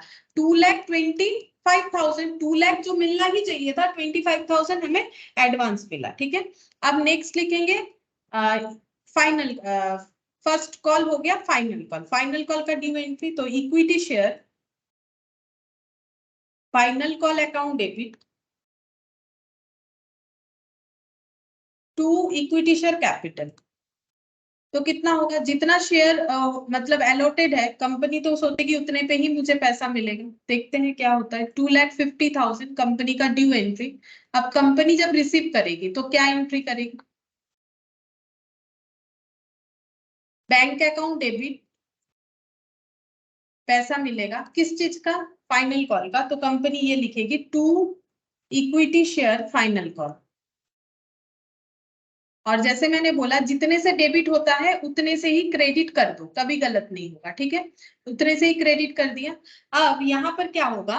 जिन्होंने फाइनल कॉल का पैसा पहले ही दे दिया था मिस्टर नायर, वो तो और नहीं देंगे, तो ये कॉल्स इन एडवांस जो हम लोगों ने कर रखा था उसको अब हम लोग रिवर्स करके एडजस्ट कर लेंगे, तो कॉल्स इन एडवांस को हम लोग डेबिट कर देंगे। अच्छा, तो यहाँ पर कॉल्स इन एडवांस डेबिट करना पड़ेगा, तो इसके लिए मुझे जगह चाहिए, ये नीचे लिखना पड़ेगा, यहाँ लिख लेते हैं कॉल्स इन एडवांस, क्योंकि जिसने पहले ही पैसा दे रखा है वो दोबारा तो नहीं देगा, तो जो पैसा हम लोगों का एडवांस है वो हम लोग अब यहाँ पर जो है यूटिलाइज कर पाएंगे, मतलब अब वो एडवांस नहीं होगा, वो अभी इस कॉल का हिस्सा हो जाएगा। तो कॉल्स इन एडवांस हम लोगों ने जो लाइबिलिटी क्रिएट कर रखा था उसको हम लोगों ने यहाँ पर ट्रांसफर कर दिया, और यहाँ लिखेंगे to equity share final call, वो मैंने हटा दिया, जगह नहीं हो रहा था इसीलिए, 2,50,000। अब यहाँ पर फाइनल कॉल एक ने दिया भी नहीं है, ठीक है, जिनके पास 1,000 शेयर्स था, तो उतना हम लोग का कॉल्स इन एरियर हो जाएगा, जितना नहीं मिला तो यहाँ पर लिखना पड़ेगा calls in arrear account debit. 1,000 shares था 2.5 करके, यानी 2,500, ठीक है। तो कंपनी को कितना अमाउंट मिला है, कैसे कैलकुलेट करेंगे, कंपनी को मिला है हम लोग का 2,50,000 मिलना चाहिए, जिसमें से 25,000 और नहीं मिलेगा क्योंकि ऑलरेडी मिला हुआ था। 2,500 नहीं मिल रहा है क्योंकि उसने जो है लॉस कर दिया, मतलब कॉल्स इन एरियर हो गया है, तो 2,22,500 मिलेगा, 2,22,500 मिलेगा। ये हम लोग बैलेंस करके भी निकाल सकते हैं, ठीक है, सिंपल यही करो, ये आसान होता है कि देखो यहाँ पर हमें 2,50,000 मिलना चाहिए था, इतना नहीं मिला तो माइनस, इतना पहले से मिल चुका है तो अभी नहीं मिलेगा, माइनस कर दो, या फिर सीधा डेबिट क्रेडिट को टैली करने के लिए देखोगे यहाँ पर हमें बैलेंसिंग फिगर मिल जाएगा। नहीं तो क्या करना पड़ता है ना, काउंट करके देखना पड़ता है नंबर ऑफ शेयर्स, जैसे देखो कैसे काउंट करोगे, ये देखो 1 लाख शेयर्स पे हमें पैसा मिलने वाला था, ठीक है, जिसमें से नायर का 10,000 पे नहीं मिलेगा, ऑलरेडी मिल चुका है, एक जन जो है जिनके पास 1,000 शेयर्स है वो नहीं दे रहे हैं, तो ये माइनस इंटू 2.5 करने से भी ये अमाउंट आएगा, लेकिन ये जो है कैलकुलेशन करने में टाइम लगेगा, इसलिए हम बोल रहे हैं तुम लोग बैलेंस करके निकाल सकते हैं। 10,000 यहाँ देख लो, माइनस 1,000 इंटू 2.5, 2,22,500, इतने शेयर्स पे पैसा मिलेगा। अच्छा, ये हो गया। अब इंटरेस्ट देना पड़ेगा, कंपनी इंटरेस्ट देगी तो इंटरेस्ट का एंट्री करेंगे, तो इंटरेस्ट कॉल्स इन एडवांस पे देगी तो कंपनी के लिए एक्सपेंस है, तो interest on calls in advance debit, क्योंकि ये लॉस है कंपनी के लिए, ड्यू कर रही है पहले टू मिस्टर नायर, ठीक है, और जब पेमेंट दे देगी तो एंट्री हो जाएगा mister Nair account debit to bank. देखते हैं कितना अमाउंट आ रहा है, ठीक है, यहाँ पर कैलकुलेट करके लिख देंगे। देखो इन्होंने कितना एडवांस किया है, यहाँ पर करके दिखाते हैं, इंटरेस्ट का कैलकुलेशन 25,000 एडवांस किया है, 2 मंथ्स पहले ही दिया है, क्वेश्चन में डायरेक्टली बोल दिया था एडवांस पे कंपनी 12% देती है, और इन्होंने कितने दिन पहले दिया है यहाँ पर 3 मंथ्स। अच्छा, ये 3 मंथ्स पहले दिया है, तो हम लोग को 3 मंथ्स का मतलब कंपनी को 3 मंथ्स का इनको इंटरेस्ट देना पड़ेगा, तो 12 कैंसिल आउट, 25 इंटू 3 ये 750 हो जाएगा, ठीक है, तो ये 750 हो गया, तो कंपनी 750 का इंटरेस्ट ड्यू कर रही है मिस्टर नायर को देने के लिए, और 750 का इंटरेस्ट दे रही है। जितना एडवांस किया है उस पे 12% करके जितने मंथ के लिए एडवांस किया है, फिर हम लोग कॉल्स इन एरियर का जो है देखेंगे, यहाँ पर लिखना पड़ेगा कॉल्स इन एरियर में हम लोग शेयर होल्डर से लेंगे, तो एंट्री हो जाएगा शेयर होल्डर अकाउंट डेबिट, नाम तो नहीं पता ना, जो 1,000 शेयर्स था उनका नाम नहीं दिया है, तो share holder account debit to interest on calls in arrear. अच्छा, कितना एरियर किया है उन्होंने, एरियर क्या है यहाँ पर, ये देखो कॉल्स इन एरियर क्या है 2,500, 2,500, इनसे इंटरेस्ट चार्ज किया जाएगा 10% अकॉर्डिंग टू टेबल एफ, और इन्होंने 2 मंथ्स बाद पेमेंट किया तो ऐसे हो जाएगा, तो इसको कैलकुलेट करने से ये ओरली नहीं कर पाएंगे, 2,500 इंटू 10% डिवाइडेड बाई 6, 41.66 आ रहा है, मतलब 41.67, इतना कंपनी को इंटरेस्ट मिलेगा, कंपनी ड्यू एंट्री कर रही है उसके बाद रिसीव एंट्री कर देगी, तो एंट्री हो जाएगा bank account debit 41.67 to interest, मतलब टू शेयर होल्डर, इंटरेस्ट तो interest on calls in arrear तो मैंने ड्यू एंट्री कर दिया है, टू शेयर होल्डर, जैसे हम लोग डेटर को डेबिट करते हैं, ठीक है, वैसे ही फिर पैसा मिल गया, तो वैसे ही टू शेयर होल्डर 41.67 पैसा मिल गया। ठीक है, और क्वेश्चन में और एक चीज भी बोला था कि कंपनी को ये इंटरेस्ट तो मिला ही है, इंटरेस्ट मिला एज वेल एज जो है 2 मंथ्स बाद वो फाइनल अकाउंट फाइनल जो कॉल है उसका भी पेमेंट मिल गया, तो वो भी लिखना पड़ेगा। बैंक अकाउंट डेबिट टू, ये देखो कॉल्सिन एरियर जो 2500 डेबिट हुआ था उसका अमाउंट भी कंपनी को मिल जाता है, क्योंकि कोई इंटरेस्ट पे कर रहा है तो इसका मतलब वो फाइनल अमाउंट भी पे कर रहा है। तो टू कॉल्स इन एरियर 2500, अगर चाहो तो कंबाइनली भी लिख सकते हो कि उसने, ये देखो यहाँ दिया हुआ था इसीलिए मैंने लिखा, ये देखो 2 मंथ्स बाद अलोंग विथ इंटरेस्ट, इंटरेस्ट के साथ साथ वो पैसा दे दिया, तो ये पैसा रिसीव होने का एंट्री तो टू कॉल्स इन एरियर होगा, और ये जो है bank account debit to share holder, ये हम लोगों ने इंटरेस्ट का एंट्री दिखा दी। तो इस तरीके से ये वाला एंट्री होगा। ठीक है, मुझे लगा क्वेश्चन थोड़ा छोटा होगा, नहीं काफी बड़ा था। ठीक है, 9 तक हो गया हम लोग का, तो तुम लोग इसको गो थ्रू करो, इसके बाद फॉर फीचर ऑफ शेयर्स आएगा, वो हम लोग नेक्स्ट क्लास में करेंगे।